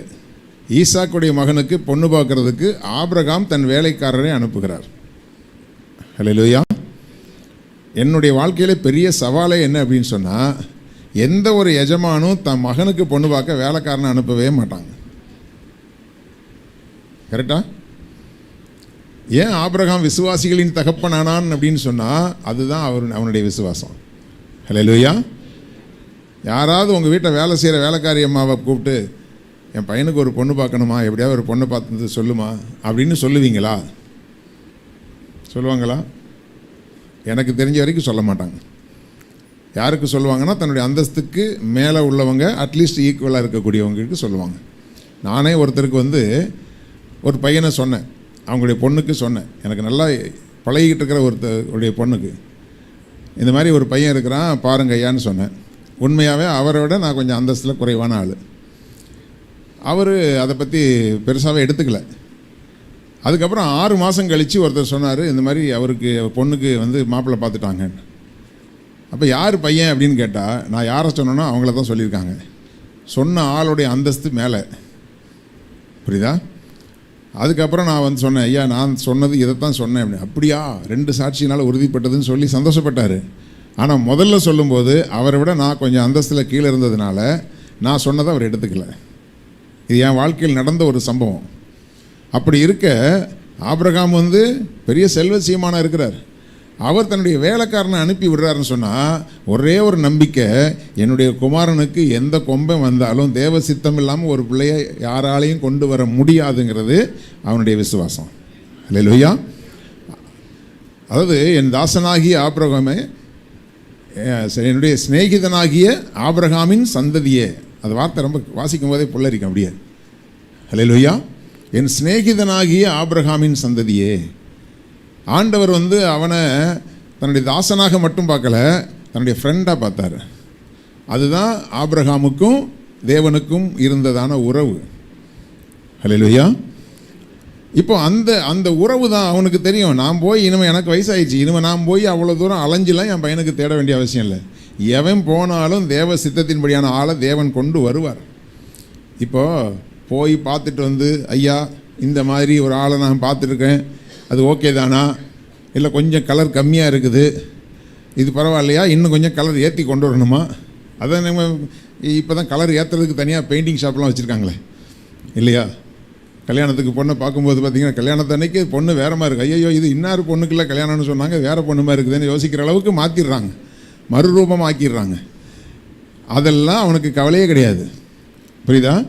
என் சிநேகிதனாகிய ஆபிரகாமின் சந்ததியே. அந்த அளவுக்கு ஒரு ஸ்நேகமாக இருந்ததுனால எலியாசர் வந்து இப்போ வந்து நின்று ஒரு ஜெபம் பண்ணுறான். கர்த்தாவே என் இந்த வசனம் 24:12, என் எஜமானாகிய ஆபிரகாமுக்கு தேவனாக இருக்கிற கர்த்தாவே. இப்போ எஜமானுடைய இப்போ என்னுடைய கர்த்தாவேன்னு கூட அவனால் இப்போ சொல்ல முடியல. ஏன்னா என்னுடைய தேவனேன்னு சொன்னால் அதுக்கு இருக்கிற செல்வாக்கு வேறு, ஆபிரகாமினுடைய தேவனேன்னு சொல்கிறதுக்கு ஒரு தனி பவர் இருக்குது. அதனால தான் நமக்கு ஜெபிக்கிறதுக்கு அருமையான வார்த்தையை கொடுத்துருக்காரு. ஆபிரகாமின் தேவனும் ஈசாக்கின் தேவனும் யாக்கோபின் தேவனும். அதில் ஆண்டவருக்கு அவ்வளோ பெருமைங்க. தான் வந்து ஆபிரகாமுக்கு தேவன்னு சொல்கிறதுல பெருமை. புதிய ஏற்பாட்டில் இப்படியாக சொல்லப்பட்டிருக்கிறது, அவர் ஆபிரகாமின் தேவனும் ஈசாக்கும் தேவனும் யாக்கோபின் தேவன் என்று சொல்லிக் கொள்ளுகிறதுக்கு அவர் வெட்கப்படவில்லை. அதுக்கு என்ன அர்த்தம்? அவர் தேவன். தன்னை இன்ட்ரடியூஸ் பண்ணும்போது நான் உன் தேவனாகிய கர்த்தர்னு இன்ட்ரடியூஸ் ஆகலாம்.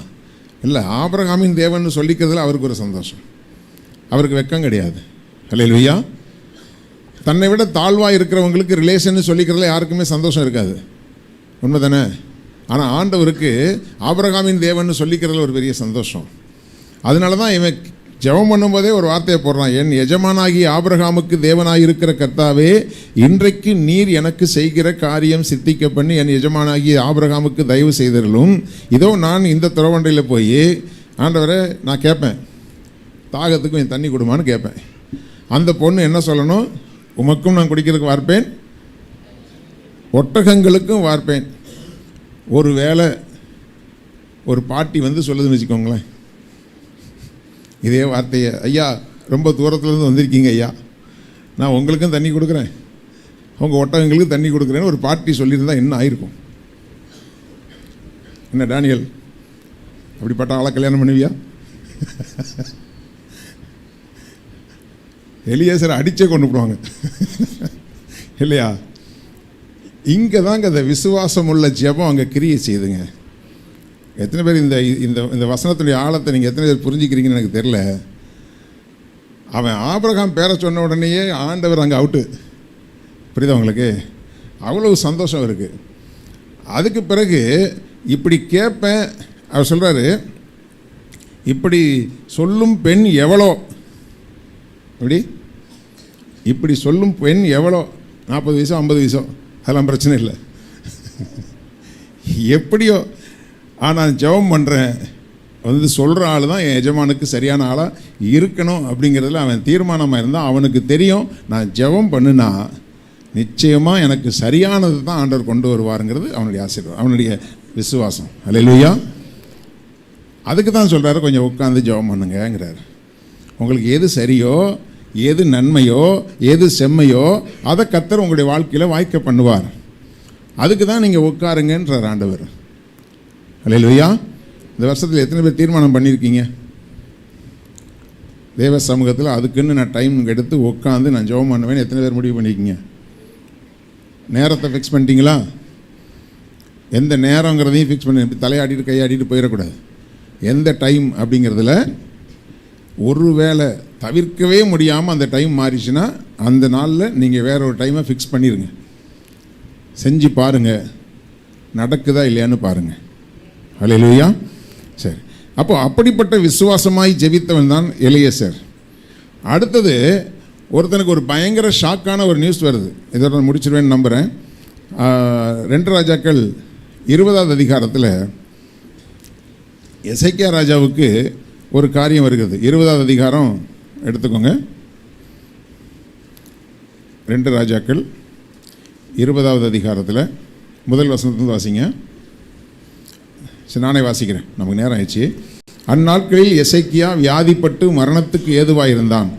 அப்பொழுது ஆமோத்சின் குமாரனாகிய ஏசாயா என்னும் தீர்க்கதரிசி அவனிடத்தில் வந்து அவனை நோக்கி, நீர் உமது வீட்டு காரியத்தை ஒழுங்குபடுத்தும், நீர் பிழைக்க மாட்டீர், மரித்து போவீர் என்று கர்த்தர் சொல்லுகிறார் என்றான். இப்படி யாருக்காவது தீர்க்க தரிசனம் வந்திருக்குதா?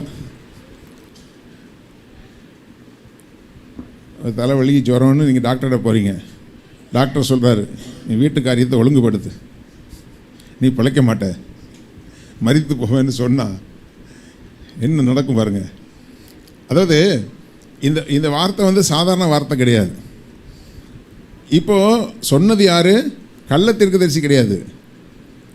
தம்பி செல்வபிரசாத் வந்து அந்த வெரிகோஸ் வெயினுக்கோ ஏதோ ஒரு பிரச்சனைக்காக ஒரு டாக்டர்கிட்ட போகும்போது அந்த டாக்டர் சொன்னானா, நீ இதுக்கு மேலே உயிரோடு இருக்க மாட்ட, இந்த வருஷத்தோடு நீ காலி, உன் வாழ்க்கையை முடிஞ்சு போச்சுட்டானா. அவருக்கு வேதனை தாங்க முடியல. ஒரு டாக்டர்கிட்ட போனால் அந்த டாக்டர் வந்து சரி கவலைப்படாதீங்க, பார்ப்போம் செய்வோம் அப்படின்னா பரவாயில்ல. இப்போ அவர் சொல்லி 15 வருஷம் ஆச்சு. அந்த டாக்டர் செத்து போயிட்டார். ஹல்லேலூயா. அந்த டாக்டர் செத்து போயிட்டார். கர்த்தர் அவரை ஜீவனோட வச்சிருக்கிறார். ஹல்லேலூயா. இப்படி ஏதாயிலும் சில நேரத்தில் ஏடா கூடாமல் பேசுகிற டாக்டர்கள்லாம் இருப்பாங்க. எதையாவது ஒன்று சொல்லியிருப்பாங்க, அது அப்படி ஆயிரும், இது இப்படி ஆயிரும். நமக்கு அதாவது ஆவிக்குரியவன் எல்லாவற்றையும் நிதானிக்கிறான், ஆவிக்குரியவனை யாராலையும் நிதானிக்க முடியாது. ஹல்லேலூயா. இவங்களுக்கு இந்த பிரச்சனை வந்தால் இவங்களுக்கு இப்படி தான் ஆகும் அப்படின்னு சொல்லலாம், ஆனால் அது உங்களுக்கு பலிக்காது. எத்தனை பேர் ஆமேன்னு சொல்கிறீங்க? ஆமாம். மனுஷ வார்த்தை ஒன்றுமே உங்களை மேற்கொள்ளாதுங்க, தேவனுடைய வார்த்தை மட்டும்தான் பலிக்கும். ஹல்லேலூயா. சரி, இப்போது தீர்க்கதரிசி தான் சொன்னான். இதுக்கு பிறகு எசேக்கியா சொன்னதுக்கு சரி ஏசாயா தீர்க்கதரிசி சொன்னதுக்கு பிறகு நம்ம ஒரு ஜெபம் பண்ணணுமா? வீட்டு காரியத்தை ஒழுங்குபடுத்திட்டு போயிடலாம் என்றாலும் அவன் ஒரு காரியத்தை சொல்கிறான். கர்த்தாவே, நான் உமக்கு முன்பாக உண்மையும் மன உத்தமமுமாய் நடந்து உமது பார்வைக்கு நலமானதை செய்தேன் என்பதை நினைத்தருளும். நம்ம எத்தனை பேர் இந்த ஜெபம் பண்ண முடியும்? வாசிங்க, அந்த வசனத்தை வாசிங்க. போட்டிங்களா? நீங்கள் வசனம் போடுறீங்களா போடல எனக்கு தெரிய மாட்டேங்குது. அதனால தான் முன்னாடி ஒரு மானிட்டரை வாங்கி வச்சிடணும்னு பார்க்குறேன். வச்சுருவோம் சீக்கிரம். வாசிங்க, எல்லாம் சேர்ந்து வாசிங்க. கர்த்தாவே,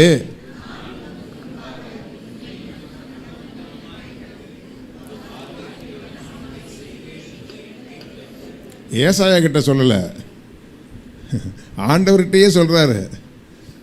இப்போது வீட்டுக்கு வந்த பாஸ்டர்கிட்ட சொல்லலாம், பாஸ்டர் எனக்கு இந்த சோதனையே தெரியல பாஸ்டர், நான் எவ்வளவோ உண்மையாக இருந்தேன் பாஸ்டர், நான் அவ்வளோ செஞ்சேன். பாஸ்டருக்கு தெரியாது நீங்கள் உண்மையாக இருந்தீங்களா உத்தமமாக இருந்தீங்களா, பாஸ்டருக்கு தெரியாது. பாஸ்டர்கிட்ட சொல்லிடலாம், ஆண்டவர்கிட்ட சொல்ல முடியுமா? அவர்கிட்ட புரோட்டெல்லாம் விட முடியாது. அப்போது அவர்கிட்டே அவன் சொல்கிறான், நான் உமக்கு முன்பாக உண்மையும் மன உத்தமமாய் நடந்து உமது பார்வைக்கு நலமானதை செய்தேன். உண்மையாகவே அவன் செஞ்சான். இப்போது சொல்லிட்டு விண்ணப்பம் பண்ணினான். எசேக்கியா மிகவும் அழுதான். எல்லாமே இப்போ வந்து கன்ஃபார்ம் ஆகக்கூடிய சில வார்த்தைகள் எனக்கு வந்திருக்குது. கன்ஃபார்ம் ஆகக்கூடிய, நம்ம பாட்டில் கூட மகன் சொன்னான், இப்போ நினிவேயை நிர்மூலம் செய்வேன் என்று பின்னும் இறங்கவில்லையோ. அல்லேலூயா. ஒருவேளை உங்களுடைய வாழ்க்கையினுடைய சில தவறுகளின் நிமித்தமாய் கர்த்தர் உங்களுக்கு விரோதமான வார்த்தைகளை கூட கர்த்தர் சொல்லியிருக்கலாம். அது ஏன் மூலமாக கூட சொல்லியிருக்கலாம். ஆமென். அதுதான் நடக்க வேண்டியது. ஆனால் நீங்கள் இந்த வருஷத்தில் ஒப்பு கொடுத்தீங்கன்னா அது மாறும். நீங்கள் இந்த வருஷத்தில் தேவ சமூகத்தில் உட்கார்ந்தீங்கன்னா அது மாறும். கடந்த வருஷத்தினுடைய தவறுகள் உங்களுடைய வாழ்க்கையில் உங்களுக்கு ஒரு வேதனையான ஒரு தீர்க்க தரிசனத்தை கொடுத்துருக்கோம். வேதனையான வார்த்தைகளை கொடுத்து இப்படி தான் உனக்கு நடக்கப் போகுதுன்னு புது வருட ஆராதனைகளை கூட கர்த்தர் உங்களுக்கு பேசியிருக்கலாம். ஆனால் இன்றைக்கி நீங்கள் ஒப்பு கொடுத்து, ஆண்டவரே இந்த வருஷத்தில் தேவ சமூகத்தில் நான் உட்காரணும்னு எனக்கு வார்த்தையை கொடுத்துருக்குறீங்க, இனி நான் உட்காந்து இனிமேல் நான் ஜெபிப்பேன். ஆண்டவரே, நமக்கு என்ன பிரச்சனைனா வீட்டுக்குள்ளே எல்லாமே தப்பாக நடக்குன்னு வச்சுக்கோங்களேன். எல்லாமே நான் விரும்பின மாதிரி நடக்க மாட்டேங்குது. உடனே நம்ம என்ன பண்ணுறோம், ஒன்று பிரச்சனைக்கு காரணமான ஆள் மேலே நம்ம மோதுறோம், முட்டுறோம். நமக்கு இந்த பிரச்சனைக்கு யார் காரணம்னு நம்ம நினைக்கிறோம். ஒன்று கணவன் பிரச்சனை நினைக்கிறோம், இல்லை மனைவி பிரச்சனைன்னு நினைக்கிறோம், இல்லைன்னா பிள்ளைகள் பிரச்சனைன்னு நினைக்கிறோம். ஆனால் இவங்க எல்லாரையும் ஒரு பாட்டு இருக்குது, தூண்டி விட்டு வெடிக்க பார்க்குறான் பிசாசு ஒன்று, அப்புறம் ஆசை காட்டி மோசம் பண்ணுறான். நல்ல அருமையான பாட்டு, வியாசர் பாடியிருக்காரு. அப்போது உள்ளுக்குள்ள அவனுடைய ராஜ்யம் உள்ளே வரக்கூடிய தேவ பிரசன்னத்துக்கு விரோதமான சம்பவங்கள் வீட்டுக்குள்ளே நடக்கும் பொழுது அவன் யாரையாவது தூண்டி விட்டுட்டு இருப்பான். வீட்டில் யாரையாவது தூண்டி விட்டு திடீர்னு பிள்ளைய கிள்ளி விட்டுட்டு வீணு கத்த போய் புருஷன் பலார்னு குழந்தைக்கு ஒரு அறை விட்டு ஏன் அவனை அடிச்சிங்கன்னு இவங்க கேட்க வச்சு நடந்துருக்குதா? இதெல்லாம் கூட நடக்கும். இதுக்கெல்லாம் மூல காரணமாக ஒருத்தங்க இருக்கிறான். அதுக்கு என்ன காரணம்னா, நீங்கள் அவனுக்கு இடம் கொடுத்து விட்டுருக்கிறீங்க, வீட்டுக்குள்ளே இடம் கொடுத்துருக்கிறீங்கன்னு அர்த்தம். முதல்ல உட்காந்து ஜெபம் பண்ணி பழகுங்க. உங்களுடைய வீடு ஜெபிக்கிற வீடாக இருந்து, வேத வசனத்தை தியானிக்கிற வீடாக இருந்து, பிரச்சனையை பார்க்காதீங்க. பிரச்சனையை துரத்துறதுக்கு உங்கள் வீட்டுக்குள்ளே தேவ பிரசன்னம் இறங்கணும். ஆமென். வீட்டுக்குள்ளே தேவ பிரசன்னம் இறங்குனா இருளில் இருக்கிற ஜனங்கள் பெரிய வெளிச்சத்தை பார்ப்பாங்க. ஆமென். நிறைவானது வரும்போது குறைவானதெல்லாம் ஒளிஞ்சு போகும். வீட்டுக்குள்ளே உங்களுடைய இருதயத்துக்குள்ளே தேவன் அந்த வெளிச்சத்தை கொடுப்பார். சரி, பிரச்சனை இருக்குது, இப்போ எங்கள் வீட்டுக்காரரே காரணமே இல்லாமல் என் மேலே கோவப்படுறாரு, அல்லது என் மனைவி தான் என்கிட்ட ஏதாவது தேவையில்லாத ஒரு பிரச்சனை பண்ணிகிட்டு இருக்கிறா. இப்போ இதை எல்லாத்தையும் ஒழுங்குபடுத்துகிறவர் யார் சொல்லுங்கள்? தேவன் தான் ஒழுங்குபடுத்துவார். முதல்ல நீங்கள் கையாள வேண்டிய முதல் ஆயுதம் அமைதி, பொறுமை, அன்பான வார்த்தைகள். இது யாருக்கு சொந்தமானது? யாருக்கு? சத்தமாக சொல்லு. தேவனுக்கு சொந்தமானது சொன்னியா? தேவனுக்கு சொந்தமானது எது? அன்பாக பேசுகிறது, பொறுமையாக பேசுகிறது, நிதானமாக நடந்து கொள்கிறது. உங்களுடைய வீட்டுக்குள்ள ஜெபம் அது வரட்டும். இந்த வருஷத்தில் நானும் உங்களுடைய வீடுகளுக்காக நான் தொடர்ந்து ஜெபம் பண்ணிட்டுருக்கிறேன். இந்த வருஷத்தில் ஒரு சவால் விட்டு பேயை துரத்திடுவோமா? ஆமாம், அவனா ஆண்டவரான்னு பார்த்துருவோமே. ஹல்லேலூயா. நீங்கள் உடனே யோசிப்பீங்க, ஒன்று பிசாசு ஓடணும், இல்லைன்னா எங்கள் வீட்டுக்காரர் ஓடணும். ஹல்லேலூயா. கர்த்தர் சமாதானத்தை விரும்புகிறவர். நிச்சயமாக ஆண்டவர் ஒரு மாற்றத்தை தேவன் ஏற்படுத்துவார். ஆண்டவருடைய பிரசன்னத்தை நம்ம வீட்டுக்குள்ளே இறக்குறதுக்கு என்ன பண்ணணுமோ அதை நம்ம பண்ணுவோம். சில காலம் ஒரு போராட்டம் இருக்க தான் செய்யும். நீங்கள் ஜெபிக்க ஆரம்பித்த உடனே தான் இருக்கிற போராட்டம் ஜாஸ்தியாகும். அதையும் நான் உங்களுக்கு சொல்லிடுறேன். எப்போவுமே இப்போ ஒரு புதருக்குள்ளே பாம்பு இருக்குதுன்னு வச்சுக்கோங்களேன். அந்த பாம்புக்குரிய ஒரு பவுடர் தூக்கி உள்ளே போட்டால் அவ்வளோ நேரம் அமைதியாக கிடந்தது என்ன பண்ணும்? அப்போ தான் சர்ரு புருன்னு சீரும். நீங்கள் உடனே யோசிப்பீங்க, பவுடரை போடாமல் இருந்தால் கூட அது பாட்டுக்கு அமைதியாக கிடந்திருக்கும். அப்படி தான் பிசாசு சில நேரத்தில் நீங்கள் ஜெபிக்க ஆரம்பிக்கும் போது நிறைய பேர் நான் சொல்லி கேட்டிருக்கேன், பாஸ்டர் ஜெபிக்க ஆரம்பித்த பிறகு தான் பாஸ்டர் பிரச்சனையே பெருசாகுது, ஜெபிக்கிறதுக்கு முன்னாடி கூட அவ்வளோ பிரச்சனை இல்லை பாஸ்டர்னு. இதுதான் பிசாசு நம்மளை ஏமாற்றி வச்சுருக்கிற காரியம். ஹல்லேலூயா. பிசாசுக்கு எதிர்த்து நில்லுங்கள், அப்படின்னா அது வரைக்கும் உங்களுக்கு எதிராக வராத ஆள் இப்போ எதிர்த்து வரும். பிசாசுக்கு எதிர்த்து நில்லுங்க. வீட்டில் ஒருத்தருக்கு ஒருத்தர் எதிர்த்து நிற்காதீங்க. ஆமென். ஆமாம். அப்படி அதாவது சில நேரத்தில் சபைக்கு வர்ற சகோதரிகள் கூட நீங்கள் நிறைய பேர் வீட்டில் சபையில் வந்து ஜெபம் பண்ணுறீங்க. நான் உங்களுக்கு சொல்கிறேன், உங்கள் வீட்டில் நீங்கள் தனியாக ஜெபம் பண்ணி பாருங்கள். இங்கே பண்ணுறது வேறு, அதுக்கு இங்கே வராதிங்கன்னு நான் சொல்லலை. உங்கள் வீடு ஜெப சத்தத்தை கேட்கட்டும். உங்கள் வீட்டில் உட்காந்து நீங்கள் துதித்து ஆராதித்து உங்கள் வீட்டுக்குள்ளே தேவ பிரசன்னத்தை கொண்டு வாங்க. அதுக்கு எந்த நேரம்னு பார்த்துக்கோங்க. அதுக்கேற்ற விதமாக உங்கள் வீட்டுக்குள்ளே தேவ பிரசன்னத்தை இறக்குங்க. அந்த தேவ பிரசன்னம் உள்ளே இருக்கும் பொழுது, இப்போது நாங்கள் பக்கத்து வீட்டில் இருக்கிறோன்னு உங்களுக்கு தெரியும். இங்கே ஒரு சில பேர் வந்தாங்க, மேல் வீட்டில் கீழ் வீட்டிலலாம் முன்னாடி இருந்தாங்க. வந்து இருந்துட்டு சில நேரங்களில் சபைக்கும் வருவாங்க. இங்கே வந்துட்டு இங்கே இருக்கிற ஆளை இங்கேருந்து கலைச்சி வெளியே கொண்டு வரதுக்கு ட்ரை பண்ணுவாங்க. அங்கே உட்காந்துக்கிட்டு எங்களுக்கு குடைச்சல் கொடுப்பாங்க. இப்படி ஒரு சில ஃபேமிலி ஒரு காலத்தில் இருந்துச்சு. நாங்கள் ஒன்றும் பண்ணலை. நாங்கள் எப்போவுமே எங்கள் தூபத்தை நாங்கள் போட்டுகிட்டே இருந்தோம். அதுக்கப்புறம் பார்த்தா வீட்டுக்குள்ளே தரித்திரம் தாண்டவம் ஆட ஆரம்பிச்சிருச்சு. அவங்க வீட்டில் தரித்திரம் தாண்டவம் ஆட ஆரம்பித்த பிறகு எங்கேயோ போய் குறி கேட்டாங்களாம். அங்கே ஒருத்தன் சொல்லியிருக்கான், உங்கள் சாமி ரோட்லேயே நிற்குது, மேலே ஏற மாட்டேங்குது. அந்த பில்டிங்கில் அதால் ஏற முடியலையாம். ஏன் பேரலைஸ் வந்துருச்சா? என்ன பிரச்சனை அதுக்கு? படிக்கட்டில் கூட ஏற முடியாத வச்சுட்டு என்ன பண்ணுறது? அது ரோட்லேயே நிற்குது, மேலேயே உங்கள் வீட்டுக்குள்ளே வர மாட்டேங்குது, அதனால தான் அது ஆசீர்வாதமே இல்லை அப்படின்னாங்க. சரி, இப்போ என்ன செய்யணும்? வீட்டை காலி பண்ணணும். ஒன்று பிசாசை காலி பண்ணணும், இல்லைன்னா வீட்டை காலி பண்ணணும். ரெண்டு ஒன்றா நடக்கணும். அதோடு ஓடி போனது தான். போனதுக்கப்புறம் ஆண்டவரும் விடலை. உண்மையாக சொல்கிறேன், தேவ பிள்ளைகளுக்கு விரோதமாக எழும்பு நாட்களை தேவன் சில காலம் அமைதியாக இருப்பார். அதுக்கு பிறகு நீங்கள் விட சொன்னாலும் அவர் விடமாட்டார். இது என் வாழ்க்கையில் நான் கண்ட ஒரு காரியம். அதனால் கர்த்தருடைய பிள்ளைகளை அதை பார்க்காதீங்க. நாய் குலைக்குதுன்னு நாயே பார்த்துட்ருக்காதீங்க. ஹல்லேலூயா, கர்த்தருக்கு ஸ்தோத்திரம். இப்போது அப்படி தான் இந்த வந்திருக்கிற வார்த்தைகள் எல்லாம் உங்களுக்கு அகென்ஸ்டாக வந்திருக்கலாம். எசேக்கியா ராஜாவுக்கு வந்து ஏசாயா சொன்னதுக்கப்புறம் திரும்ப ஒரு ஜெபம் பண்ணணுமா அப்படின்னு யோசிச்சிருக்கலாம். ஆனால் அவன் ஜெபம் பண்ணான், அவன் விண்ணப்பம் பண்ணினான். ஆனால் சொல்கிறதுக்கு அவனுக்கு ஒரு தகுதி இருந்துச்சு.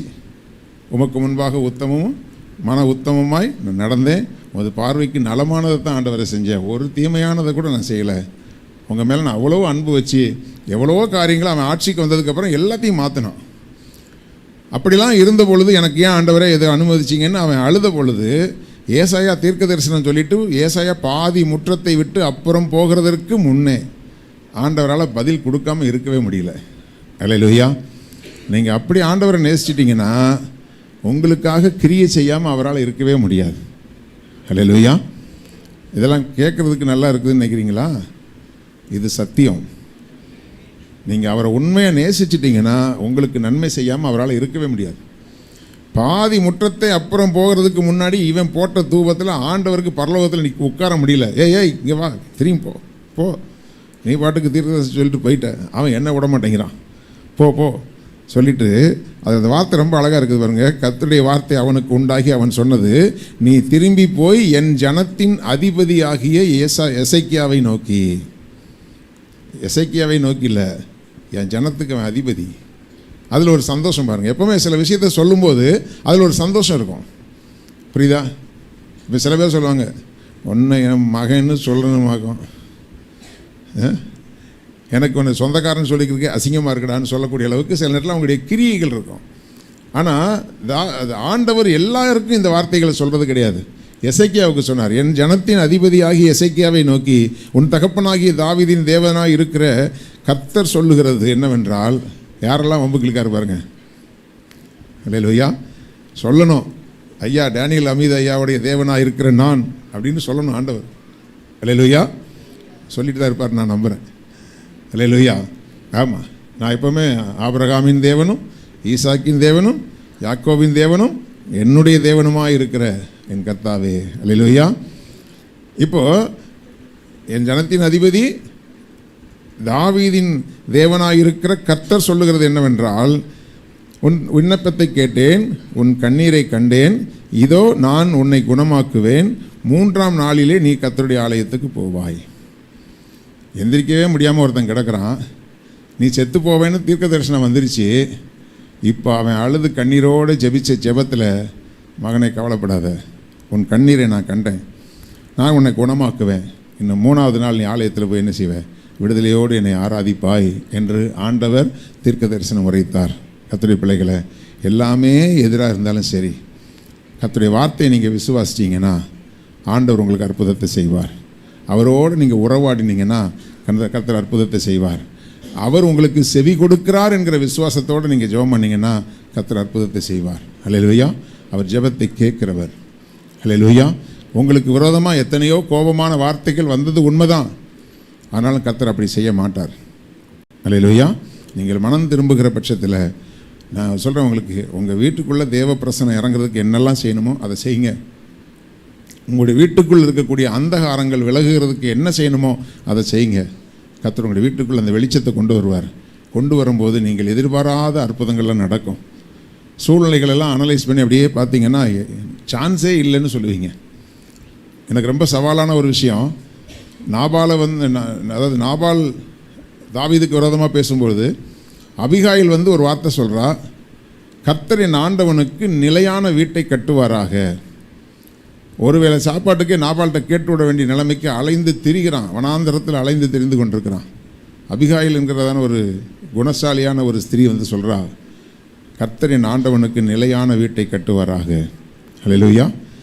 உண்மை சிங்காசனத்தில் வீட்டிருக்க பண்ணும்போது நீர் ஆண்டவருக்கு முன்னாடி பொல்லாப்பு செஞ்சவராக இருக்கக்கூடாது. தாவீதுக்கு இருந்த விசுவாசத்தை பார்க்கிலும் அபிகாயிலுக்கு இருந்த விசுவாசம் பெரியது. ஏன்னா தாவீதை எவ்வளவு நேசிக்கிறாருன்னு அவள் அறிஞ்சிருக்கிறாள். நிச்சயமாக உமக்கு இப்போ அலைந்து திரிகிற இந்த அனுபவத்திலிருந்து உமக்கு ஒரு நிலையான வீட்டில் உங்களை உட்கார வைப்பாருன்னு ஆண்டவர் சொன்னார். ஹல்லேலூயா. கர்த்தர் உங்கள் எல்லாருக்குமே ஒரு நிலையான ஒரு வீட்டை, நல்ல ஒரு நிச்சயமாக ஒரு சொந்த வீட்டை கர்த்தர் கொடுப்பார். ஹல்லேலூயா. ஆமாம். அதனால் இந்த சூழ்நிலைகளை எல்லாம் கர்த்தர் உங்களுக்கு மாற்றி அவர் செய்கிறதுக்கு தான் இந்த வருஷம் உங்களுக்கு தனி ஜெபத்தில் அதிகமாக நேரத்தை செலவிடுகிற வருஷமாக இருப்பதாக. ஹல்லேலூயா. குழு ஜெபமாகவும் நீங்கள் கூடி வர்றதை விட்டுறாதீங்க, தனி ஜெபத்திலையும் நீங்கள் ஆண்டவரோடு உறவாடுறதை விடாதீங்க. இந்த ரெண்டையும் நீங்கள் தொடர்ந்து செய்யும்போது நிச்சயமாக கர்த்தர் இந்த வருஷத்தில் உங்களுக்கு பெரிய பெரிய அற்புதங்களை செய்வார். ஹல்லேலூயா. கண்களை மூடி நாம் ஜெபிக்கலாம். ஹல்லேலூயா. ஹல்லேலூயா. ஹல்லேலூயா. ஹல்லேலூயா. ஸ்தோத்திரம். எல்லா சூழ்நிலைகளும் நீங்கள் நம்பத்தக்கதாக இருக்காது. ஹல்லேலூயா. அந்த வருஷத்தினுடைய ஆரம்பத்தில் நீங்கள் சில போராட்டங்களை நீங்கள் சந்திக்கலாம் கர்த்தருடைய பிள்ளைகளை. ஹல்லேலூயா. ஆனால் கர்த்தர் உங்களை விட்டு விலகவும் மாட்டார், உங்களை கைவிடவும் மாட்டார். தொடர்ந்து ஜெப தூபத்தை நீங்கள் போட ஆரம்பிங்க. அவரோட உறவாடுகிறத நீங்கள் நிறுத்தாதீங்க. ஹல்லேலூயா. ஹல்லேலூயா. தேவனுக்கு கீழ்ப்படிந்திருங்கள், பிசாசுக்கு எதிர்த்து நில்லுங்கள், அப்பொழுது அவன் உங்களை விட்டு ஓடி போவான். எதிராக வருகிற காரியத்தை பார்த்து நீங்கள் கண்ணீர் வடிக்காதீங்க, அதற்காக பயந்து நீங்கள் அழாதீங்க. ஹல்லேலூயா. கர்த்தர் சூழ்நிலைகளை மாற்றப் போகிறார் என்பதற்கு அதுதான் அடையாளம். ஹல்லேலூயா. ஹல்லேலூயா. ஹல்லேலூயா. ஸ்தோத்திரம். ஸ்தோத்திரம். சீஷர்களோடு கூட ஆண்டவர் அக்கறைக்கு போவோம் வாருங்கள் என்று அழைத்து கொண்டு போன பொழுது அக்கறையில் ஒரு பெரிய ஒரு கன்வென்ஷன் கூட்டம் இருக்கும். திரளான ஜனங்கள் அங்கே ஆண்டவருடைய வார்த்தையை கேட்பாங்க. முடிஞ்சதுக்கப்புறம் நமக்கு நல்ல ஒரு ஆகாரம் கிடைக்கும்னு சீஷர்கள் கடந்து போனாங்க. ஆனால் நடுக்கடலில் போகும்போது ஒரு பெரிய கொந்தளிப்பு வந்தது. ஹல்லேலூயா. படகு அமிழ்ந்து போகத்தக்கதான ஒரு கொந்தளிப்பு வந்தது. ஹல்லேலூயா. ஹல்லேலூயா. எல்லாம் சேர்ந்து சொன்னாங்க, நாங்கள் மடிந்து போகிறோமே, உமக்கு கவலை இல்லையா என்று கேட்ட பொழுது ஆண்டவர் இறையாதே அமைதலாய் இரு என்கிற வார்த்தையை சொல்லி காற்றையும் கடலையும் ஆண்டவர் அதட்டின பொழுது ஹல்லேலூயா அந்த புயல் அடங்கி போனது என்று சொல்லி பார்த்து அங்கே சீஷர்கள் சொன்ன வார்த்தை, இவர் எப்படிப்பட்டவரோ, காற்றும் கடலும் கூட இவருக்கு கீழ்ப்படுகிறதே என்று ஆண்டவர் ஒரு அதிசயமான காரியத்தை, இதுவரைக்கும் அவர்கள் ஆண்டவரை அறிந்தது அவர் வியாதியை சுகமாக்குவார், பிசாசுகளை துரத்துவாருங்கிறது மட்டும்தான். ஆனா இயற்கையையே அவர் தன்னுடைய கட்டுப்பாட்டிலே வைத்திருக்கிறார் என்பதை அந்த நடுக்கடலிலே நடந்ததான கொந்தளிப்பு மூலமாக தான் அவர்கள் அறிந்து கொண்டார்கள். இவர் எப்படிப்பட்டவர் என்பதை இன்னும் அறிந்து கொள்ளுகிறதற்கு தேவனுடைய பிள்ளைகளே, சில கொந்தளிப்புகள் உங்களுடைய வாழ்க்கையிலே வரலாம். அல்லேலூயா. அதன் நடுவிலும் நீங்க ஆண்டவரை முறுமுறுக்காதபடிக்கு ஆண்டவரை பற்றி பிடித்து கொண்டு அல்லேலூயா அன்பையும் சந்தோஷத்தையும் அல்லேலூயா பொறுமையையும் நீங்க கடைபிடித்து தேவனுக்கு முன்பாக அல்லேலூயா உங்களுடைய குடும்பத்துக்குள்ள தேவ பிரசன்னம் இறங்குகிறதுக்கு என்னெல்லாம் நீங்க செய்யணுமோ அதை நீங்க செய்யும் பொழுது அல்லேலூயா அல்லேலூயா ஆண்டவர் சொல்லுவாரு, இறையாதே அமைதலா இரு என்று சொல்லி அல்லேலூயா ஆண்டவரால இப்படிப்பட்ட சூழ்நிலையை கூட மாற்ற முடியுமா என்று நீ ஆச்சரியப்படக்கூடிய அளவுக்கு உன்னுடைய வாழ்க்கையிலே ஆண்டவர் உனக்கு அற்புதங்களை செய்வார். ஹல்லேலூயா ஹல்லேலூயா ஹல்லேலூயா. எல்லாரும் கர்த்தரை ஸ்தோத்திரம் பண்ணுங்க, எல்லாரும் கர்த்தரை ஸ்தோத்திரம் பண்ணுங்க. ஹல்லேலூயா ஹல்லேலூயா ஹல்லேலூயா. ஸ்தோத்திரம் ஸ்தோத்திரம் ஸ்தோத்திரம் ஸ்தோத்திரம் ஸ்தோத்திரம். ஹல்லேலூயா. ராஜாதி ராஜாவே உமக்கு நன்றி, ராஜாதி ராஜாவே உமக்கு நன்றி. ஹல்லேலூயா ஹல்லேலூயா ஹல்லேலூயா ஹல்லேலூயா ஹல்லேலூயா ஹல்லேலூயா ஹல்லேலூயா ஹல்லேலூயா ஹல்லேலூயா. எல்லாமே எதிராக இருந்தாலும் சூழ்நிலைகள் தோல்வி போல தெரிந்தாலும்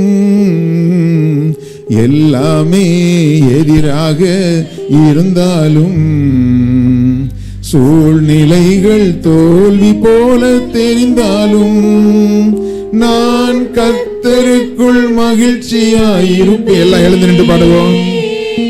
என் தேவனுக்குள் களி கூறுவேன்,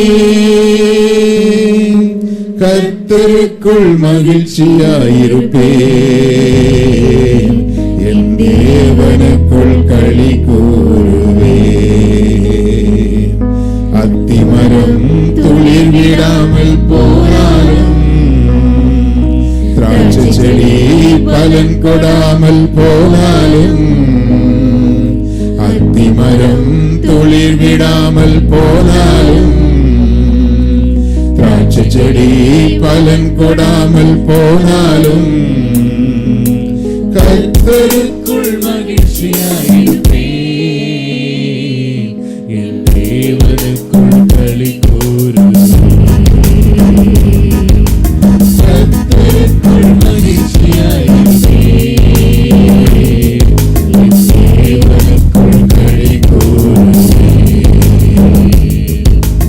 ஒலிவமரம் பலனற்று போனாலும் வயல்களிலே தானியமின்றி போனாலும் ஒலிவமரம் பலனற்று போனாலும் வயல்களிலே தானியமின்றி போனாலும் நான் கர்த்தருக்குள் மகிழ்ச்சியாயிருப்பேன், என் தேவனுக்குள் களி கூறுவேன்.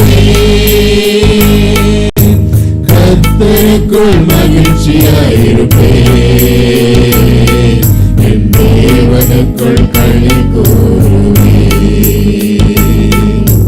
அத்திமரம் துளிர் விடாமல் போனாலும் திராட்சை செடி பலன் கொடாமல் போனாலும் அத்திமரம் துளிர் விடாமல் போனாலும் திராட்சை செடி பலன் கொடாமல் போனாலும் கர்த்தருக்குள் மகிழ்ச்சியாயிருப்பேன், என் தேவனுக்குள் களி கூறுவேன். கர்த்தருக்குள் மகிழ்ச்சியாயிருப்பேன், என் தேவனுக்குள் களி கூறுவேன். உயிர் நண்பன் என்னை விட்டு போனாலும் ஊரெல்லாம் என்னை போற்றி பிரிந்தாலும் உயிர் நண்பன் என்னை விட்டு பிரிந்தாலும் ஊரெல்லாம் என்னை போற்றி பிரிந்தாலும் நான் கர்த்தருக்குள் மகிழ்ச்சியாயிருப்பேன், என் தேவனுக்குள் கர்த்தருக்குள் மகிழ்ச்சியாயிருப்பேன், என் தேவனுக்குள் களி கூறுவேன். கர்த்தருக்குள் மகிழ்ச்சியாயிருப்பேன், என் தேவனுக்குள் களி கூறுவே. அத்திமரம் துளி விடாமல் போனாலும், திராட்சை செடி பலன் கொடாமல் போனாலும், அத்திமரம் துளி விடாமல் போனாலும், திராட்சை செடி பலன் கொடாமல் போனாலும், கர்த்தருக்குள் மகிழ்ச்சியாயிருப்பேன், என் தேவனுக்குள் களி கூறுவேன்.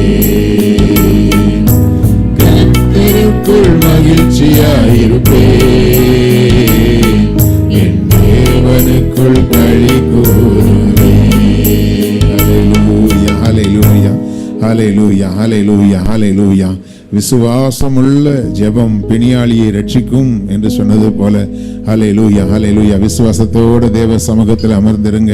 ஹல்லேலூயா. எல்லாமே உங்களுக்கு எதிராக இருக்கலாம் தேவ பிள்ளைகளே. ஹல்லேலூயா. இந்த வருஷத்துல உங்களுடைய தனி ஜெபம், ஹல்லேலூயா, ஹல்லேலூயா, சபையாரோடு சேர்ந்து ஜெபிக்கிற ஜெபம், இந்த ரெண்டுலையும் நீங்க உங்களுடைய வாழ்க்கையில அதிகமான முக்கியத்துவத்தை கொடுத்து பாருங்க. ஹல்லேலூயா, ஹல்லேலூயா, ஹல்லேலூயா. எதிர்பாராத கதவுகள் உங்களுக்காக திறக்கப்படும். ஹல்லேலூயா. அடைபட்ட அநேக வாசல்கள் திறக்கப்படும். ஹல்லேலூயா, ஹல்லேலூயா, ஹல்லேலூயா. கேளுங்கள், அப்பொழுது உங்களுடைய சந்தோஷம் நிறைவா இருக்கும்படி பெற்றுக்கொள்வீர்கள் என்று சொன்ன ஆண்டவர் அவருடைய நாமத்தினாலே கேட்கும்படியாக அவருடைய சமூகத்தில் அமர்ந்து நீங்கள் ஜெபிக்கும் பொழுது, ஹல்லேலூயா, ஹல்லேலூயா. எசேக்கியா ராஜாவுக்கு ஹல்லேலூயா எதிரான ஒரு தீர்க்கதரிசன வார்த்தை வந்திருந்தாலும், ஹல்லேலூயா, அது கன்ஃபார்மா இதுதான் நடக்கும் என்பது ஹல்லேலூயா நாம யோசித்து பார்க்கும்போது அப்படிதான் சூழ்நிலை என்றாலும், அந்த சூழ்நிலைகளிலும் பெரியவர் உங்களோடு கூட இருக்கிறார். ஹல்லேலூயா, ஹல்லேலூயா. யோனாவிலும் பெரியவர் உங்களோடு இருக்கிறார். ஹல்லேலூயா, ஹல்லேலூயா, ஹல்லேலூயா. ஸ்தோத்திரம், ஸ்தோத்திரம், ஸ்தோத்திரம், ஸ்தோத்திரம், ஸ்தோத்திரம். சாலமோனிலும் பெரியவர் இங்கே இருக்கிறார். ஹல்லேலூயா, ஹல்லேலூயா. அவர் உங்களோடு கூட இருக்கிறபடினாலே தேவ பிள்ளைகளே, அவர் உங்களுக்கு அளிக்கிற கிருபையை நீங்கள் போக்கடிக்காதபடிக்கு, ஹல்லேலூயா, அவரோடு கூட உள்ள உறவிலே நீங்கள் பலப்படும்படியாகவே ஆண்டவர் உங்களை நடத்துகிறார். அவரோடு பேசுங்க, அவரோடு கூட உறவாடுங்க.